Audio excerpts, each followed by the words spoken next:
Praise lord. బిగ్గరగా దేవునికి స్తోత్రం చెప్దాం. హల్లెలూయా, హల్లెలూయా. మహాగణుడును మహోన్నతుడునైన యేసు క్రీస్తు అతి శ్రేష్టమైన నామమునకు సమస్త మహిమ ఘనత ప్రభావాలు కలుగునుగాక.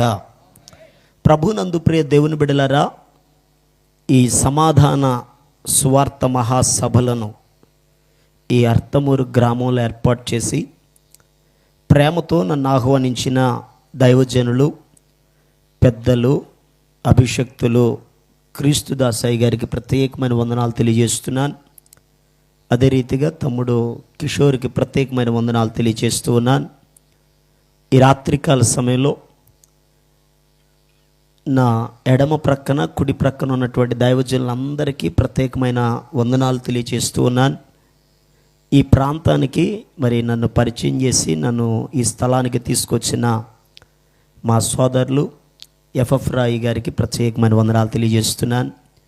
కుడి ఉన్నటువంటి చిన్నలకు, పెద్దలకు, ఆర్కెస్ట్రా వారికి, సౌండ్ సిస్టమ్ వారికి, ఈ గ్రామ పెద్దలకు అందరికీ ప్రభు అయిన యేసుక్రీస్తు నామం పేరిట శుభవందనాలు. దేవుడు అందరినీ ఆశీర్వదించునుగాక. బిగ్గరగా స్తోత్రం చెప్దాం. హల్లెలూయా. మంచిది. రాత్రికాల సమయంలో ఇప్పటి వరకు చాలా చక్కగా పాటలు పాడి ప్రభు నామాన్ని మహింపరిచాం. ఈ శ్రేష్టమైనటువంటి సమయంలో కొద్ది నిమిషాలు దేవుని యొక్క వాక్యమును జాగ్రత్తగా ధ్యానం చేసుకుందాం. వాక్యాన్ని వినేటటువంటి శ్రేష్టమైన సమయంలో దయచేసి మీ పరిశుద్ధ గ్రంథాలను తెరవండి. సమయాన్ని పాడు చేయకుండా డైరెక్ట్గా దేవుని యొక్క వాక్యంలోనికి మనం వెళ్ళిపోదాం. ఈ రాత్రి ఒక చిన్న మాటను మీ దృష్టికి నేను తీసుకొస్తాను. పరిశుద్ధ గ్రంథాలు తెరుద్దాం. మన ధ్యానము నిమిత్తమై 2వ సమూయేలు గ్రంథం చూడండి. 2వ సమూయేలు గ్రంథం 19వ అధ్యాయం 24వ వచనం. చిన్న మాటను మనం చదువుదాం. మరియు సౌలు కుమారుడగు మెఫీబోషెత్తు రాజును ఎదుర్కొనుటకు వచ్చెను. చాలమ్మా, ఈ రాత్రి మనం ధ్యానం చేయబోయే అంశాన్ని అందరు కలిసి నా వెనుక చెప్పండి. నా వెనుక చెప్తే ఈ రాత్రి మనం ఏమి వినబోతున్నాం మనకు అర్థమైపోద్ది. మెఫీబోషెత్తు రాజును ఎదుర్కొనుటకు వచ్చెను. ఇంకొకసారి, మెఫీబోషెత్తు రాజును ఎదుర్కొనుటకు వచ్చెను. ఆనాడు మెఫీబోషెత్ అనే వ్యక్తి రాజును ఎదుర్కొన్నాడట. ఈ రాత్రి మనం కూడా రాజులకు రాజును, ప్రభులకు ప్రభు అయిన యేసయ్యను త్వరలో ఎదుర్కొందుముగాక. చిన్న ప్రార్థన చేద్దాం. ప్రేమ కలిగిన మా యేసయ్య, ఈ రాత్రి చదవబడిన లేఖన భాగంలో నుండి మాతో మీరు మాట్లాడండి. నీ వాక్యము జుంటె తేనె దారాల కంటే మధురమైనది తండ్రి. ప్రభువా, ప్రత్యేకంగా ఈ రాత్రి వినుబుద్ధిని పుట్టించండి. ప్రతి ఆటంకములు యేసు నామములో తొలగిపోవునుగాక. ఆత్మ సంఘములతో చెప్పుచున్న మాట చెవిగలవాడు వినుగాకని చెప్పారు. ఈ రాత్రి వినే చెవులను, గ్రహించే హృదయమును నీ బిడలమైన మాకు అనుగ్రహించండి. ప్రభువా, ఈ గ్రామాన్ని, సంఘాన్ని, సేవకులను మీరు దీవించమని యేసు నామం పేరట అడుగుచున్నాము తండ్రి. ఆమేన్. దేవునికి స్తోత్రం. ప్రభునందు ప్రియ దేవుని యొక్క బిడలారా, దేవుని పరిశుద్ధ గ్రంథంలో ఇశ్రాయేలీలు అనబడినటువంటి ప్రజలు ఐగుప్తు దేశములో బానిసత్వంలో ఉండగా దేవునికి మొర్రపెట్టారు. దేవుడు వారి ప్రార్థన ఆలకించి ఐగుప్తులో నుండి విడిపించి కనానుకు నడిపించడానికి ఒక నాయకుడిని ప్రభువిచ్చారు. ఆ నాయకుడే మోషే. మోషే గారి ద్వారా యొర్దాను వరకు నడిపించబడ్డారు. అక్కడ నుండి యెహోషువ గారి నాయకత్వం వచ్చింది. యెహోషువ గారు కనాను భూభాగంలోనికి చేర్చి భూభాగాలు పంచిపెట్టారు. యెహోషువ గారి కాలం తరువాత న్యాయాధిపతుల కాలం వచ్చింది. న్యాయాధిపతులు పరిపాలన చేశారు. ఆ తదనంతరం సమూయేలు గారి కాలంలో పెద్దలు సమూయేలు గారి దగ్గరికి వెళ్ళి అడిగారు, అయ్యా, సర్వలోక మర్యాద చొప్పున మాకు రాజు కావాలి అని అన్నారు. దేవుడు ఒక వ్యక్తిని ఏర్పాటు చేశారు. ఆ వ్యక్తే సౌలు అనేటటువంటి వ్యక్తి. మొట్టమొదటి రాజుగా సౌలు 40 సంవత్సరాలు పరిపాలన చేశారు. ఆ సౌలు గారి కాలంలో సౌలు దేవుని మాట విననందువలన దేవుడు సౌలును తొలగించి దావీదును రాజు చేయడానికి అభిషేకించారు. ఆ అభిషేకించిన క్రమంలో దేవుడు దావీదుకు గుర్తింపునిచ్చారు. ప్రజల నోట దావీదు పేరే, సైనికుల నోట దావీదు పేరే. రాజ్యములో ఎవరిని అడిగినా తరువాత ఇక దావీదే రాజు అన్నట్లుగా ఉంది. సౌలుకు కూడా అర్థమైపోయింది, ఈ దావీదు బ్రతుకుంటే ఈ సింహాసనం మనకి నా కుమారునికి దక్కదేమో, స్థిరత్వం ఉండదేమో, ఈ దావీదును చంపాలి అని ప్రయత్నాలు చేయడం ప్రారంభించాడు. ఆ ప్రయత్నాలలో దావీదుకు అర్థమైంది సౌలు తనను చంపబోతున్నాడు అని. తన కుమారుడైన యోనాతానుతో షేర్ చేసుకున్నాడు, అయ్యా మీ నాన్న నన్ను చంపాలనుకుంటున్నాడు అని. యోనాతాను ఒప్పుకోలేదు. మా తండ్రి నిన్నెందుకు చంపుతాడు అని అన్నాడు. అలా అది కన్ఫర్మ్ చేసుకోవడానికి అమావాస్య దినమందు కుటుంబం అంతా కలిసి భోజనం చేసే సమయంలో దావీదు పొలములో దాక్కున్నాడు. యోనాతాను ఆ కుటుంబంతో కలిసి విందు చేయడానికి వెళ్ళాడు. మొదటి రోజు అయ్యింది. రెండవ రోజు నాడు సౌలు అడిగాడు, అయ్యా నిన్న ఈ యెషయి కుమారుడైన దావీదు కనబడలేదు, ఈరోజు కనబడలేదు, ఎక్కడికి వెళ్ళాడు అని అనగానే యోనాతాను చెప్పాడు, అయ్యా ఆ తండ్రి ఇంటి వారు బలిపీఠాలు కట్టి బలులు అర్పిస్తున్నారు, విందు చేసుకుంటున్నారు, తప్పనిసరిగా వెళ్ళాలి, తండ్రి రమ్మన్నాడని బ్రతిములాడితే సెలవిచ్చి ఈటెను విసిరేశాడు. అతనిని తిట్టాడు. అర్జెంటుగా దావీదును పిలిపించు, దావీదు బ్రతుకుంటే ఈ రాజ్యములో స్థిరత్వం ఉండదు, నా తర్వాత రాజ్యము అతనికే వెళ్ళిపోద్ది, అతడు బ్రతుకుండడానికి వీల్లేదు అని చెప్పినప్పుడు కోపముతో యోనాతాను కూడా లేచి మరుసటి దినమందు పనివాడిని తీసుకుని వెళ్ళి ఏ పొలములో దావీదు దాక్కున్నాడో అదే పొలంలోకి వెళ్ళి బాణము విసిరి కేకలు వేస్తున్నాడు, బాణము నీకు అవతల ఉందని వెళ్ళిపోనని. పనివాడు వెళ్ళిన తర్వాత దావీదు బయటకు వచ్చాడు. దావీదు యోనాతాను బిగ్గరగా ఏడ్చుకుని ఆ రోజు చెప్పాడు, అయ్యా నా కుటుంబానికి నీ కుటుంబానికి దేవుడే సాక్షి అని ఇద్దరు కూడా ఒకరితోనొకరు మాట్లాడుకుని అక్కడ నుండి విడిపోయారు. కొంతకాలానికి సౌలు యోనాతాను చనిపోయారు. రాజ్యము దావీదు గారు ఆ రాజ్యానికి రాజు అయ్యాడు. గట్టిగా దేవునికి స్తోత్రం చెల్లిద్దాం. ఈ రాత్రి జాగ్రత్తగా దేవుని మాటలను విందాం. దావీదు రాజు అయిన తర్వాత ఆ సింహాసనం మీద మొట్టమొదటిగా ఆయనకు వచ్చిన ఆలోచన ఏమిటి అని అడిగితే, సౌలు నన్ను చంపేవాడు, యోనాతాను నన్ను తప్పించాడు, నన్ను బ్రతికించాడు, యోనాతానును బట్టి నేను ఉపకారము చేయుటకు సౌలు కుటుంబములో ఎవడైనా ఉన్నాడా అని ప్రశ్నించారు. ఈ లోపల అక్కడ ఉన్న వాళ్ళు అన్నారు, అయ్యా ఉన్నారో లేరో మాకైతే తెలియదు, కానీ సౌలు గారి ఇంట్లో పనోడు ఒకడు ఉన్నాడండి, వాడి పేరు సీబా, వాడిని పిలిపిస్తాం, వాడిని అడుగుతాము అని అన్నారు. త్వరగా సీబాను దగ్గరికి పిలిచారు. సీబాను రాజుగారు అడుగుతున్నాడు, అయ్యా యోనాతానును బట్టి ఉపకారం చేయాలని నాకు ఆశ ఉంది, మేలు చేయాలని నాకు ఆశ ఉంది, సౌలు కుటుంబంలో ఎవడైనా బ్రతుకున్నాడా అని అడిగితే ఈ సీబా చెప్తున్నాడు, అయ్యా ఒక వ్యక్తి బ్రతుకున్నాడండి, యోనాతాను కుమారుడండి, అతడు కుంట్యోడండి, అతని పేరు మెఫీబోషెత్తు అని అన్నారు. గట్టిగా దేవునికి స్తోత్రం చెప్దాం. చాలా జాగ్రత్తగా గమనించండి. ఈ మెఫీబోషెత్తు ఎవరు అని అడిగితే కుంటివాడు అని 2వ సమూయేలు గ్రంథం 4వ అధ్యాయం 4వ వచనంలో రాయబడి ఉంది. అతడు ఎలా కుంటోడయ్యాడు అని అడిగితే, సౌలు యోనాతాను ఒకే రోజు యుద్ధములో చనిపోయారన్న వార్త వినబడగానే అతని దాది ఈ మెఫీబోషెత్తును ఎత్తుకుని పరిగెత్తుకుని వెళ్ళిపోవడం మొదలెట్టింది.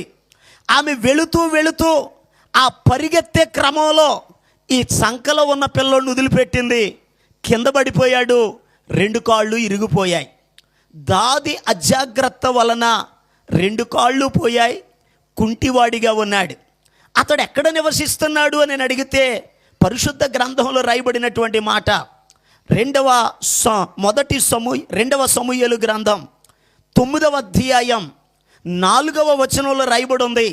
అతడు లోదేబారులో ఉన్నటువంటి మాకీరు ఎంట ఉన్నాడు అని సీబా చెప్తున్నాడు. ఇక జాగ్రత్తగా నా వైపు చూస్తూ ఈ రాత్రి దేవుని యొక్క మాటలను విందాం. ఈ మెఫీబోషెత్తు ఎవరో మనకు అర్థమయ్యింది. అతడు యోనాతాను కుమారుడు. అతడు చాలా జాగ్రత్తగా గమనించండి. ఈ మెఫీబోషెత్తు కుంటివాడు. ఈ మెఫీబోషెత్తు ఎవరు అని అడిగితే లోదేబారులో మాకీరు ఎంట ఉన్నాడు. ఒకరోజు ఈ మెఫీబోషెత్తు రాజును ఎదుర్కొనుటకు వచ్చెను అని రాయబడి ఉంది. దేవునికి స్తోత్రం చెల్లిద్దాం. చాలా జాగ్రత్తగా ధ్యానం చేద్దాం. రాజు ఎవరు? దావీదు. దావీదు దేవునికి సాదృశ్యంగా కనబడుతున్నాడు. ఎందుకు అని అడిగితే దావీదు దేవుని హృదయానుసారుడు. దావీదు దేవునికి ఇష్టమైనటువంటి వాడు. దావీదు దేవుని ఉద్దేశములను నెరవేర్చిన వాడు. దావీదు దేవుని పోలికలో జీవిస్తున్నటువంటి వాడు. ఈ రాజు ఎవరికి సాదృశ్యంగా ఉన్నాడు అని అడిగితే దేవునికి సాదృశ్యంగా ఉన్నాడు. అయితే ఇప్పుడు మెఫీబోషెత్తు ఎవరికి గుర్తయ్యని అడిగితే మనందరికీ సాదృశ్యంగా ఉన్నాడు. గట్టిగా దేవునికి స్తోత్రం చెల్లిద్దాం. కారణం ఏమిటనగా మెఫీబోషెత్తు అను మాటకు అసలు అర్థం ఏంటంటే నింద అని అర్థం, అవమానం అని అర్థం, సిగ్గు అని అర్థం. ప్రియ దేవుని యొక్క బిడ్డలారా, ఇతడు ఎలా కుంటివాడయ్యాడు? దాది అజాగ్రత్త వలన, దాది అసమర్థత వలన, ఆమె చేయవలసిన పనిని సరిగా చేయనందువలన ఇతడు కుంటివాడయ్యాడు. చాలా జాగ్రత్తగా వినండి. ఆనాటి దినాలలో సర్వమానవాళి కూడా అవ్వమ్మ మాట విననందువలన, తినవద్దన్న పండు తిన్నందువలన అవ్వమ్మను బట్టి ఈ లోకములో ఉన్నటువంటి సర్వమానవాళి ఆ ఆజ్ఞను అతిక్రమించి, ఆజ్ఞ అతిక్రమము వలన పాపము వచ్చింది, పాపులుగా చేయబడ్డారు. ఆ పాపము ద్వారా సిగ్గు, అవమానం, నింద ఏర్పడింది. దేవునికి స్తోత్రం చెప్దాం. మరి ఇంకొక విషయాన్ని చెప్తాను. ఈ మెఫీబోషెత్తు ఉన్న స్థలం ఏదయ్యా నేను అడిగితే లోదేబారు.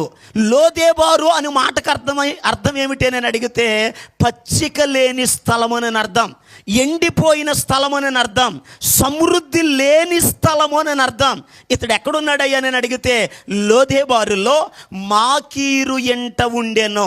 మాకీరు అనగా అమ్మబడినవాడు అని అర్థం. చాలా జాగ్రత్తగా గమనించండి.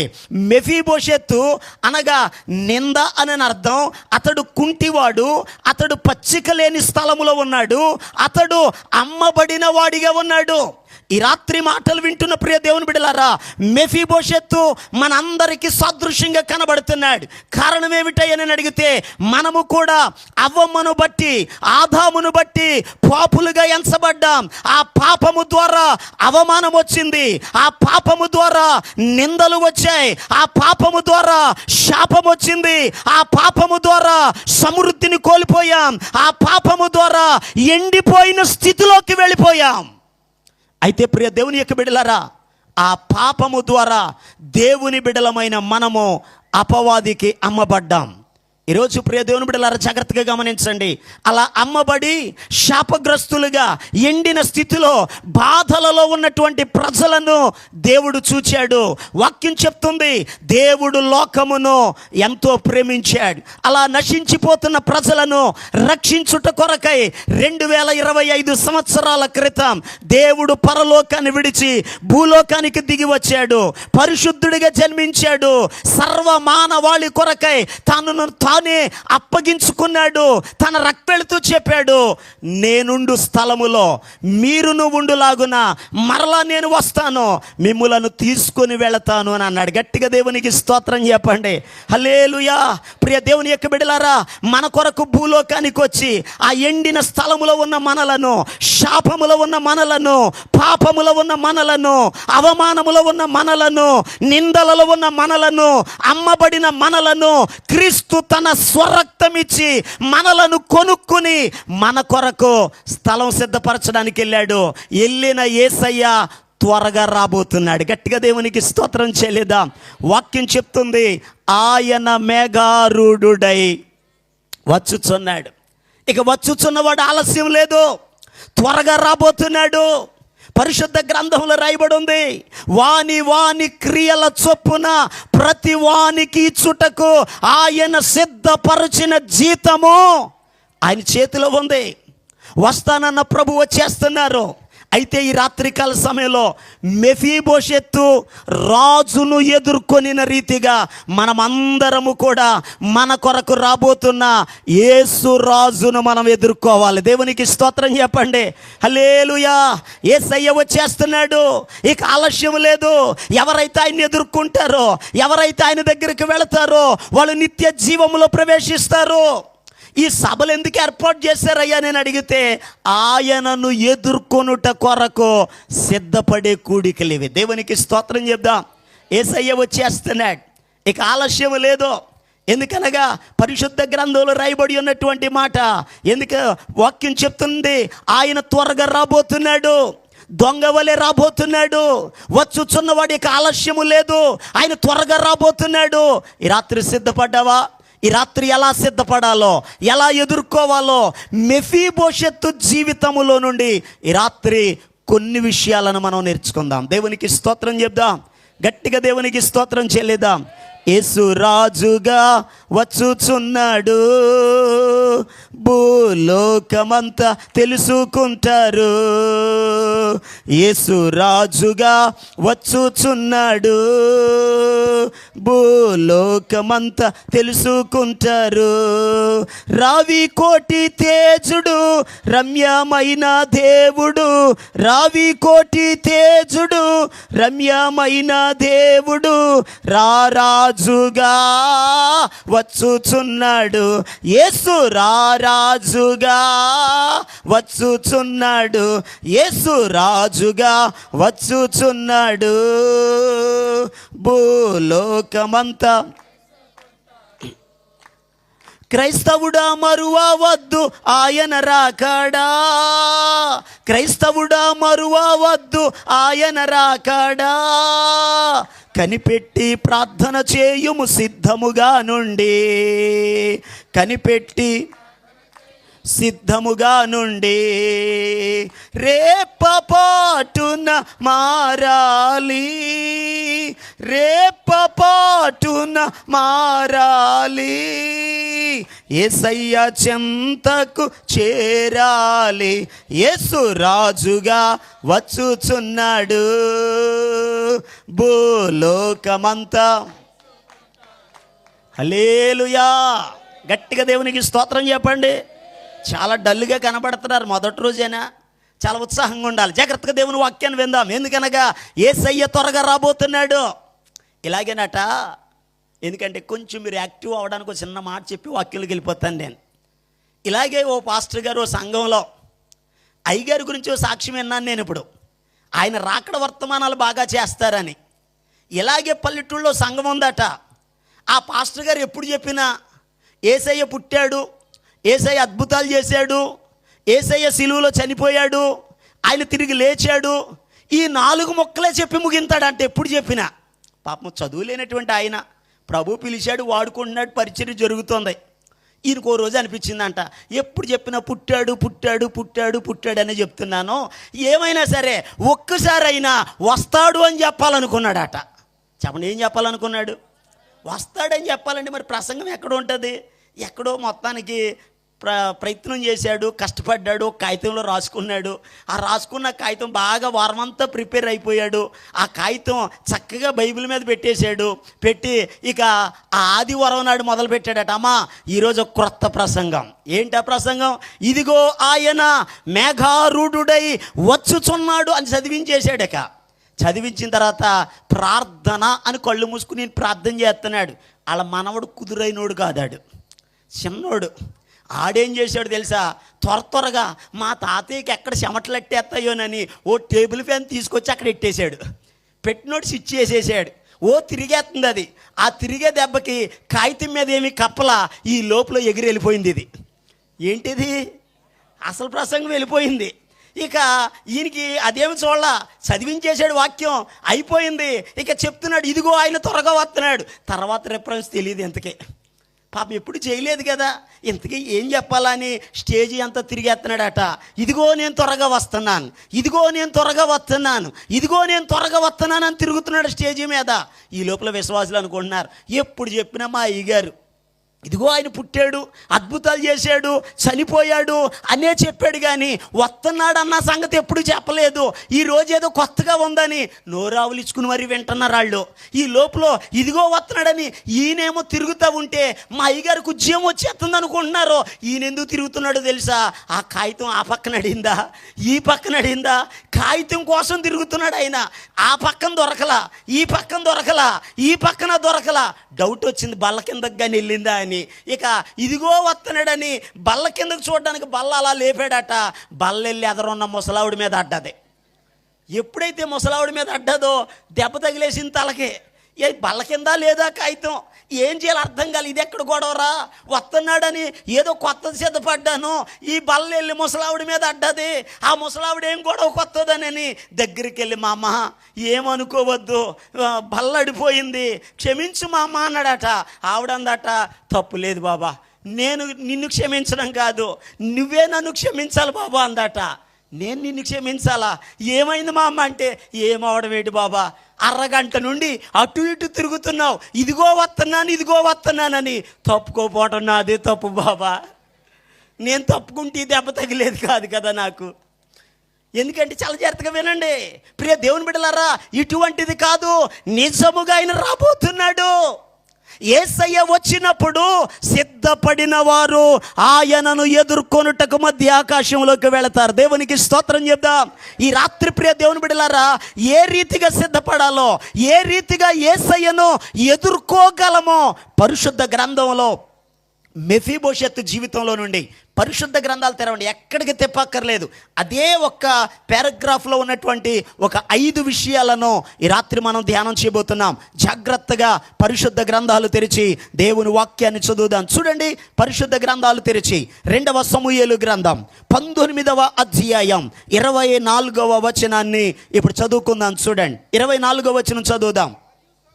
సౌలు కుమారుడగు మెఫీబోషెత్తు రాజును ఎదుర్కొనుటకు వచ్చెను మొదలుకొని అతడు సుఖముగా తిరిగి వచ్చిన నాటి వరకు అతడు కాళ్ళు కడుగు కొనకయు, గడ్డము కత్తిరించు కొనకయు, బట్టలు ఉదుకు కొనకయు ఉండెను. గట్టిగా దేవునికి స్తోత్రం చేయలేదా?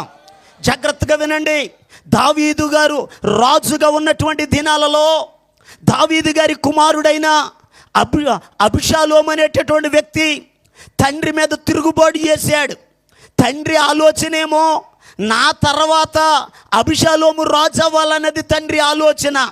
కారణం ఏమిటి అని అడిగితే, అబిషాలోము అంటే తండ్రికి చాలా ఇష్టం. అందమైన వాడు, మంచి ఎర్రటివాడు, జ్ఞానం కలిగినోడు, తెలివితేటలు కలిగినోడు, నా తర్వాత వీడు రాజు అవుతాడు అనుకుంటే అబిషాలోము ఆలోచన ఏంటో తెలుసా? ఎప్పుడో తండ్రి చనిపోయిన తర్వాత కాదు, తండ్రిని చంపి రాజు అవ్వాలనుకున్నాడు. ఈరోజు లోకం తీరు ఇలాగే ఉంది. చాలా కుటుంబాలలో అబిషాలోము లాంటోళ్ళు తయారవుతున్నారు. తండ్రి చచ్చిపోయిన తర్వాత ఆస్తి మాకెందుకు, అప్పుడు మాకేం ఉపయోగం, తండ్రి ఇవ్వకపోతే చంపైన ఆస్తిని తీసుకోవాలని అనేక మంది బిడ్డలు వృద్ధాప్య దశలో ఉన్న తండ్రులను ఇబ్బంది పెట్టి, తల్లులను ఇబ్బంది పెట్టి చంపి ఆస్తి కోసం అనేక దారుణాలు చేస్తున్నారు. ప్రియ దేవుని బిడ్డలారా, చాలా జాగ్రత్తగా ఈ మాటలు గమనించాలి. అబిషాలోము ఆత్మ వారిలో నుండి తొలగిపోవును గాక. దేవునికి స్తోత్రం చేయలేదా? హల్లెలూయా. పరిశుద్ధ గ్రంథంలో రాయబడి ఉంది, అబిషాలోము తండ్రి మీద తిరుగుబాటు చేశాడు. ఈ తిరుగుబాటు చేసినటువంటి వాడు ఇశ్రాయేలీల 10 గోత్రాల వారిని తన వైపుకు తిప్పుకొని తండ్రి మీద యుద్ధం ప్రకటించి తండ్రి మీదకు వచ్చినప్పుడు తండ్రికి అర్థమైపోయింది, ఇప్పుడు యుద్ధానికి వెళ్ళామనుకో ఆ ఇశ్రాయేలీలు నా ప్రజలే, ఇక్కడ యుద్ధానికి వెళ్ళేవాళ్ళు నా ప్రజలే, అక్కడున్న వారు చనిపోయినా, ఇక్కడున్న వారు చనిపోయినా, లేకపోతే నా కుమారుడే చనిపోయినా, ఎవరు చనిపోయిన బాధ నాకే, నా ద్వారా ఎవరికి నష్టం కలగకూడదని దావీదు తనకు తానుగా లేచి పై కండవ కూడా వేసుకోలేదు. దావీదు అలా నడుచుకుంటూ వెళ్ళిపోయిన నాటి నుండి మరలా తిరిగి దావీదు వచ్చే వరకు, దావీదును ఎదుర్కొనే వరకు మెఫీబోషెత్ ఒక పని చేశాడు. బైబిల్లో రాయబడిన మాట ఏమిటని అడిగితే, అతడు సుఖముగా తిరిగి వచ్చు వరకు కాళ్ళు కడుక్కోలేదట, గడ్డము కత్తిరించుకోలేదట, బట్టలు ఉతుకు కొనక ఉండెను. దేవునికి స్తోత్రం చేయలేదా? లేదు. అతడు గడ్డం కత్తిరించుకోలేదు, అతడు బట్టలు ఉతుక్కోలేదు. ఇది అంతటికి చాలా జాగ్రత్తగా గమనించండి. ఈ పనులు ఎందుకు చేస్తామయ్యా అని అడిగితే, శరీర సౌఖ్యం కొరకు చేస్తాం, శరీర సుఖం కొరకు చేస్తాం, శరీరాన్ని కాపాడుకోవడానికి చేస్తాం, శరీర అవసరతల కొరకు చేస్తాం. అంటే ఏమి నిర్లక్ష్యం చేశాడు అని అడిగితే, శరీరాన్ని నిర్లక్ష్యం చేశాడు. గట్టిగా దేవునికి స్తోత్రం చెప్పండి. ప్రియ దేవుని యొక్క బిడ్డలారా, ఎందుకనగా యేసయ్య భూలోకానికి వచ్చి సిలువలో ప్రాణం పెట్టి ఆయన పరలోకానికి ఆరోహణుడై వెళ్ళాడు. దేవదూతలు చెప్తున్నారు, గలిలయ మనుషులారా మీరెందుకు తేరివై ఆకాశం వైపు చూస్తున్నారు? ఏ రీతిగా అయితే ఆయన వెళ్ళాడో అదే రీతిగా మరలా రాబోతున్నాడు అని చెప్పారు. మరలా యేసయ్య రాబోతున్నాడు. ఆయనను ఎదుర్కోవాలంటే, ఆయన దగ్గరికి వెళ్ళాలి అని అంటే, ఈ భూలోకములో శరీర కార్యములను విడిచిపెట్టాలి. దేవునికి స్తోత్రం చెప్పండి. శరీరం మీద ఆశ పెట్టుకుని, శరీర క్రియల మీద ఆశ పెట్టుకుని, శరీర సౌఖ్యం మీద ఆశ పెట్టుకుని, శరీరానుసారులుగా బ్రతికితే యేసయ్యను మనము ఎదుర్కోలేము. యేసయ్యను ఎదుర్కోవాలి అని అంటే చెప్పండి, శరీర క్రియలను విడిచిపెట్టాలి. వాక్యం చెప్తుంది, లోకములో ఉన్నదంతయు చెప్పండి శరీరాశే, నేత్రాశే, జీవపు డంబమే, ఇవి తండ్రి వలన పుట్టినవి కావు. యేసయ్యను ఎదుర్కోవాలి అని అంటే ఆ యొక్క వాటిని విడిచిపెట్టాలి, వాటికి వేరుగా బ్రతకాలి. ఎవరైతే శరీర కార్యాలను విడిచిపెడతారో, శరీర కార్యాలు ఏమిటో పరిశుద్ధ గ్రంథములో స్పష్టముగా కనబడుతున్నాయి. ఒకసారి బైబిల్ తెరవండి. గలతీయులకు రాసినటువంటి పత్రిక, పరిశుద్ధ గ్రంథాలను ఒకసారి తెరుద్దాం. 5వ అధ్యాయము ఉన్నవి అవేవనగా జారత్వము, అపవిత్రత, కాముకత్వము, అభిచారము, ద్వేషములు, కలహము, మత్సరము, క్రోధములు, కక్షలు, భేదములు, విమతలు, అసూయలు, మత్తతలు, అల్లరితో కూడిన ఆటపాటలు మొదలైనవి, వీటిని గూర్చి నేను మునుపు చెప్పిన ప్రకారము ఇట్టి వాటిని చేయువారు ఆ దేవుని రాజ్యాన్ని స్వతంత్రించుకోలేరు, అనగా యేసయ్యను ఎదుర్కోలేరు. గట్టిగా దేవునికి స్తోత్రం చెప్దాం. ప్రియ దేవుని బిడ్డలారా, యేసయ్యను ఎదుర్కోవాలి అని అంటే శరీర కార్యములను విడిచిపెట్టాలి, శరీర సౌఖ్యాన్ని విడిచిపెట్టాలి, శరీర సంబంధమైన ఆశలను వదిలిపెట్టాలి. అనగా దేవుని వాక్యంలో ఒక లిస్ట్ ఇవ్వబడింది. ఈ లిస్టు ప్రకారంగా ఎవరైతే తమ్మును తాము కాపాడుకుంటారో, పవిత్రపరుచుకుంటారో, పరిశుద్ధపరచబడతారో, మార్పు చెందుతారో, మారు మనసు పొందుతారో, పవిత్ర జీవితాలను జీవిస్తారో, వారే ఆ రాజ్యాన్ని స్వతంత్రించుకుంటారు, యేసయ్యను ఎదుర్కొంటారు. గట్టిగా దేవునికి స్తోత్రం చేయలేదా? హల్లెలూయా. ఈరోజు చాలా జాగ్రత్తగా గమనించండి. శరీర కార్యములను విడిచిపెట్టేవారిగా ఉండాలి. దైవజనులు క్రీస్తు దాసు గారు 80 సంవత్సరాలు వారి వయసు, అనేక సంవత్సరాలు బట్టి వారు పరిచర్యలో ఉన్నారు. ఎందుకనగా శరీరం మీద, శరీర ఆశల మీద వారికి ఉంటే ఇన్ని సంవత్సరాలు పరిచర్యలో ఉండలేరు. దేవునికి స్తోత్రం చెప్పండి. ఎందుకనగా శరీరాన్ని నలగొట్టుకున్నారు. దేవుని కొరకు బ్రతకాలి, దేవుని కొరకు జీవించాలి, దేవుని స్వార్థ ప్రకటించాలి, ఆత్మలను రక్షించాలి, ప్రభు వైపుకు త్రిప్పాలన్న ఆశ ఇప్పటి వరకు పరిచర్యలో నిలబెట్టింది. గట్టిగా దేవునికి స్తోత్రం చెప్దాం. ఏ సేవకుడైనా సరే దేవుని పరిచర్యలో నిలబడాలి అని అడిగితే అతని జీవితంలో నుండి చెప్పండి అనేకమైన వాటిని విడిచిపెట్టాలి, నలుగుగొట్టబడాలి, అనేక శ్రమలు అనుభవించాలి, అనేక కష్టాలు ఇబ్బందులు పడాలి. ఎవరి కొరకైతే ప్రయాసపడ్డారో, ఎవరి కొరకైతే ప్రార్థించారో, ఎవరిని ఆదరించారో, ఎవరిని ధైర్యపరిచారో వారే విమర్శిస్తూ ఉంటారు. మమ్మల్ని విమర్శించడమే తెలుసు, మరి ఆయన చెప్పారో చంపడానికి కూడా వచ్చారంట. దేవునికి స్తోత్రం చెప్పండి, చెప్పండి గట్టిగా దేవునికి స్తోత్రం చెప్పండి. ప్రియ దేవుని బిడ్డలారా, చంపడానికి వచ్చిన ఇంకా వారి కోసం ప్రార్థన చేస్తున్నారు అని అంటే, పరిచర్యలో ఉన్నారు అని అడిగితే ఒకటే ఆశ, ఆ రాజ్యం చేర్చబడాలి. దేవునికి స్తోత్రం చెప్దాం. ఎందుకంటే వాక్యంలో రాయబడి ఉంది, శరీరానుసారమైన మనసు చేసే పనులు వేరు, ఆత్మానుసారంగా ఆత్మీయులు చేసే పనులు వేరు. ఎందుకంటే అపోస్తులైన పౌలు గారు రోమా పత్రికలో చాలా స్పష్టంగా రాశారు. ఎందుకంటే ఒక వ్యక్తిని చూడగానే శరీరానుసారుల ప్రవర్తన మనకు అర్థమైపోద్ది, ఆత్మానుసారుల ప్రవర్తన కూడా అర్థమవుతుంది. పరిశుద్ధ గ్రంథాలు ఒక్కసారి రోమా పత్రిక తెరుద్దాం. రోమిలికి రాసినటువంటి పత్రిక పరిశుద్ధ గ్రంథాలు ఒక్కసారి తెరవండి. దేవుని వాక్యాన్ని శ్రద్ధగా చూద్దాం. 8వ అధ్యాయము 7వ వచనం 5వ వచనాన్ని చదువుదాం. చూడండి, రోమిలికి రాసినటువంటి పత్రిక 8వ అధ్యాయము 7వ వచనాన్ని చదువుదాం. చూడండి, శరీరానుసారులు శరీర విషయముల మీద మనస్సునుంతురు, ఆత్మానుసారులు ఆత్మ విషయముల మీద మనస్సునుంతురు. దేవునికి స్తోత్రం చెప్దాం. ఇక్కడ 2 మనసులు కనబడుతున్నాయి. ఒకటి శరీరానుసారమైన మనసు, 2 ఆత్మానుసారమైన మనసు.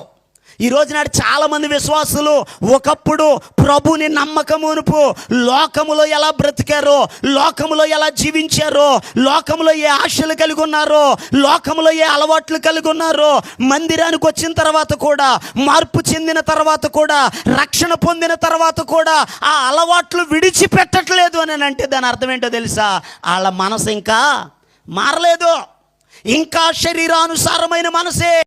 శరీరానుసారులు శరీర విషయముల మీద మనసు పెడతారు, ఆత్మానుసారులు ఆత్మ విషయముల మీద మనసు పెడతారు.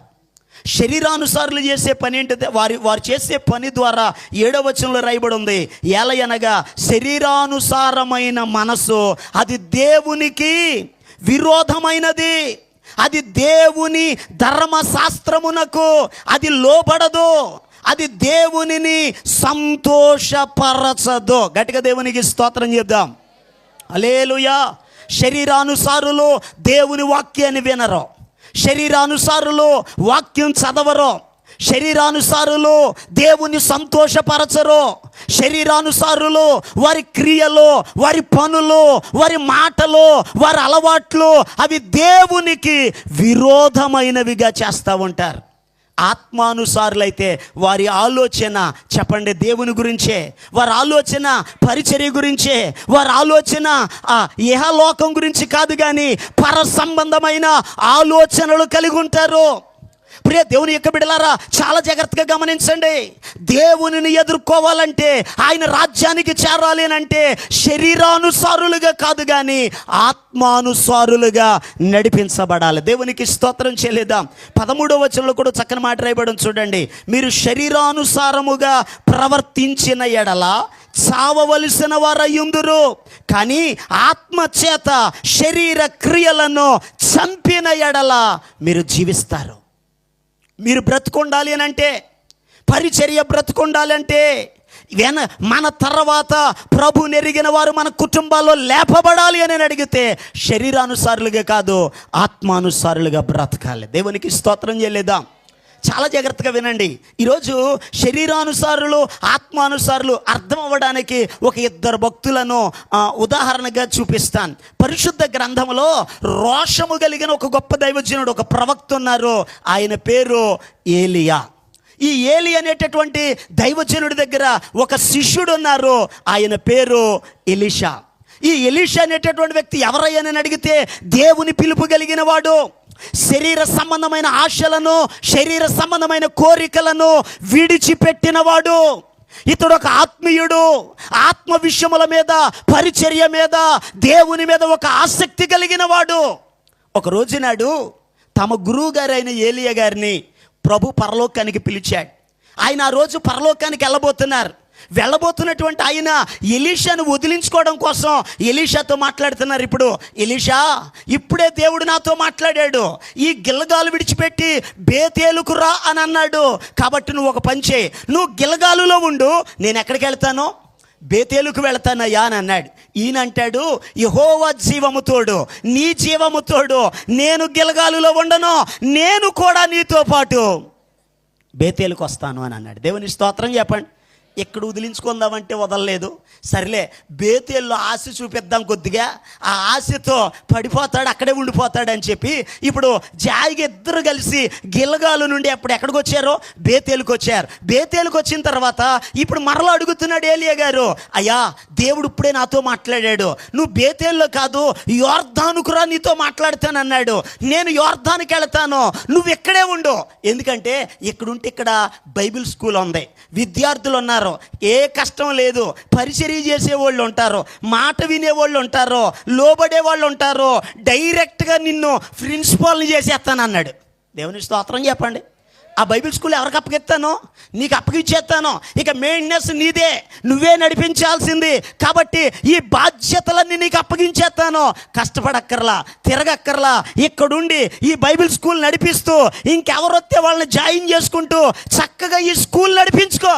అయ్యా ఈ బైబిల్ స్కూల్ తర్వాత కానీ అయ్యా ఇది కాదు, నేను కూడా నీతో పాటు ఎక్కడికి వస్తానో. ఆశ చూపించిన ఆగల, మరలా అలాగే వెళ్ళాడు. ఇక యోర్దాను దగ్గరికి వెళ్ళారు. యోర్దాను దగ్గరికి వెళ్ళిన తర్వాత ఇప్పుడు ఎరుకోకు వెళ్ళారు. ఎరుకోలో ఆశ చూపించాడు, ఎరుకోలో వదిలిపెట్టలేదు. యోర్దాను దగ్గరికి వెళ్ళారు.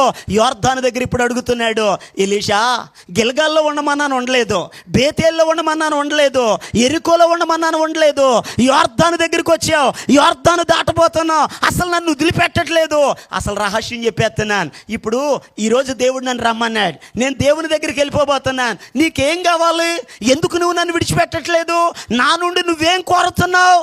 ఎలీషా అడుగుతున్నాడు, అయ్యా నాకేం కావాలో తెలుసా, నీకు ఉన్న ఒక ఆత్మ కాదు, 2 పోళ్ల ఆత్మ కావాలి. గట్టిగా దేవునికి స్తోత్రం చెప్పండి, గట్టిగా దేవునికి స్తోత్రం చెప్పండి. ఆత్మానుసారులు ఆత్మ మీద ఆశ పెట్టుకుంటారు, ఆత్మీయంగా బ్రతకాలనుకుంటారు.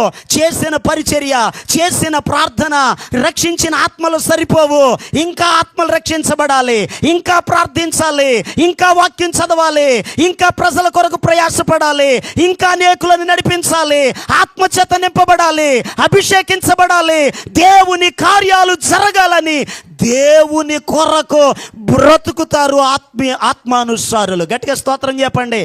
ప్రియ దేవుని బిడ్డలారా, ఏలియా గారి దగ్గర శిష్యుడిగా ఉన్నటువంటి వ్యక్తి తాను ఏం కోరుకున్నాడో తెలుసా, దేవుని ఆత్మ కోరుకున్నాడు, దేవుని అభిషేకాన్ని కోరుకున్నాడు. ఆ ఆత్మ ద్వారా, ఆ అభిషేకం ద్వారా కనిపెట్టాడు. ఆయన ఏలియా గారి కంటే బలమైన సేవ చేశాడు. గట్టిగా దేవునికి స్తోత్రం చెల్లిద్దాం. ఈ బలమైన సేవ చేసిన 2 అంతల అభిషేకం కలిగిన ఈ గొప్ప దైవజనుడి దగ్గర ఒకడున్నాడు, అతని పేరు గెహజీ. దేవుని స్తోత్రం చెప్పండి. గురువుగారు ఆత్మానుసారుడైతే, గురువుగారు 2 అంతల అభిషేకం కలిగినోడైతే, గురువుగారు బ్రతుకున్నప్పుడు కాదు చచ్చిపోయిన తర్వాత కూడా చచ్చినోడిని బ్రతికించినోడైతే, అటువంటి దైవజనుడి దగ్గర ఒకడున్నాడు. వీడి ఆశ ప్రార్థన మీద లేదు, వీడి ఆశ ఆత్మల మీద లేదు, వీడి ఆశ చెప్పండి పరిచర్య మీద లేదు, వీడి ఆశ ఇక్కడికి ఎవరు వస్తారా, వచ్చిన వాళ్ళు ఏం తెస్తారా అని చూస్తున్నాడు. దేవునికి స్తోత్రం చెప్పండి. ఎప్పుడు ఏదో ఒకటి తీసుకుందామని ఒకడు వచ్చాడు వేరే దేశం నుండి, బలాఢ్యుడే, పరాక్రమం కలిగినోడే కానీ కుష్ఠరోగట. ఈ కుష్ఠరోగి వస్తా వెండి బంగారము వస్తువులు వస్త్రాలు తీసుకుని వచ్చాడు అయ్యగారి దగ్గరికి. వస్తా అనుకుంటున్నాడు, నేను డబ్బున్న వాడిని కదా, నా దగ్గర బంగారం ఉంది కదా, వెండి ఉంది కదా, వస్త్రం ఉంది కదా, ఉన్నత స్థాయిలో ఉన్నవాడిని కదా, సైన్యాధిపతిని కదా, నేను వెళ్ళేటప్పటికి స్వాగతం బోర్డులు కనపడతాయి, దైవజనుడే పరిగెత్తుకొస్తాడు, వెల్కమ్ చెప్తాడు, లోపలికి తీసుకెళ్తాడు, నూనె రాస్తాడు, చెయ్యి ఆడింతాడు, రోగం తీసేస్తాడని కలలుగా వచ్చాడు. దేవునికి స్తోత్రం చెప్పండి. శరీరానుసారులు మందిరానికి వచ్చేటప్పుడు కూడా ఇలాగ అనుకుంటారు, నేను వెళ్ళగానే అయ్యగారి మైకులో నా పేరు చెప్పాలి, నన్ను పిలవాలి, నేను ఇచ్చిన సందా చదవాలి, నేను ఇంత పరిచర్య చేశానని గొప్పగా చెప్పాలి. చెప్పలేదా నెక్స్ట్ వారం మందిరానికి రారు. ఇంకా దేవుని స్తోత్రం చెప్పండి. ఒక్కడితో బాదు, మళ్ళీ 10 మందిని పిలుస్తారు. నేను ఎంత చేశాను చెప్పాడా? దానికి కొంతమంది ఉంటారు, నిజమే, అసలు నువ్వు లేకపోతే సభలు జరుగుతాయా? మొదటి రోజు భోజనాలు ఎట్టింది నువ్వేగా, కూర తెచ్చింది నువ్వేగా, ఈ ఏర్పాట్లు చేసింది నువ్వే కదా, నువ్వు లేకపోతే సభలే లేవు. అసలు నిన్నెలా మర్చిపోయాడు? ఓ పార్టీ ఏర్పడిపోద్ది అక్కడ. చాలా జాగ్రత్తలు. వీళ్ళంతా ఎవరయ్యా నేను అడిగితే వీళ్ళ పేర్లు చెప్పాలి. ఏవేవో వీళ్ళు ఊహించుకుంటారు, ఆ ఊహించుకున్నవన్నీ అయ్యగారు అక్కడ చెప్పాలి. నేనే గొప్ప అనిపించుకోవాలన్నది వీళ్ళ ఉద్దేశం. ప్రియ దేవుని బిడ్డలారా, జాగ్రత్తగా వినండి. దేవుని వాక్యంలో రాయబడి ఉంది, అతడు ఎంతో కలలు కానీ వస్తే కనీసం దైవజనుడు ఇంట్లోంచి బయటికి రాలా. పనుని పంపించాడు. అరే బాబు వెళ్ళు, ఆడు వచ్చాడు, త్వరగా వెళ్ళి యోర్దాన్లో మునిగి బాగుపడి వెళ్ళిపోమని చెప్పన్నాడు. దేవుని స్తోత్రం చెప్పండి. అతడు అప్పుడు అంటాడు, నేను ఎన్నో అనుకున్నానే, కనీసం నా దగ్గరికి రాలేదు, నా జబ్బు మీద చెయ్యలేదు, ప్రార్థన చేయలేదు, ఆడించలేదు, ఎలా బాగుపడిపోతానన్నాడు. ఈ యోర్దాను కంటే శ్రేష్టమైన నదులు మా దేశంలో లేవా? అందుకే వచ్చామా ఇక్కడ, కానీ కోపం తెలిపోతున్నాడు. పనోడు అన్నాడు, అయ్యా ఆయన ఇంకేదన్నా ఉన్నతమైన పని చెప్తే చేయరా, కొంచెం స్నానం చేసి బాగుపడమన్నాడు, తప్పేముందయ్యా, ఒకసారి వెళ్ళి స్నానం చేసి బాగుపడదామయ్యా అని అన్నాడు. స్నానం చేశారు, బాగుపడిపోయాడు. గట్టిగా స్తోత్రం చెప్పండి. అప్పుడు అర్థమైంది దైవజనుల్లో శక్తి ఉందని.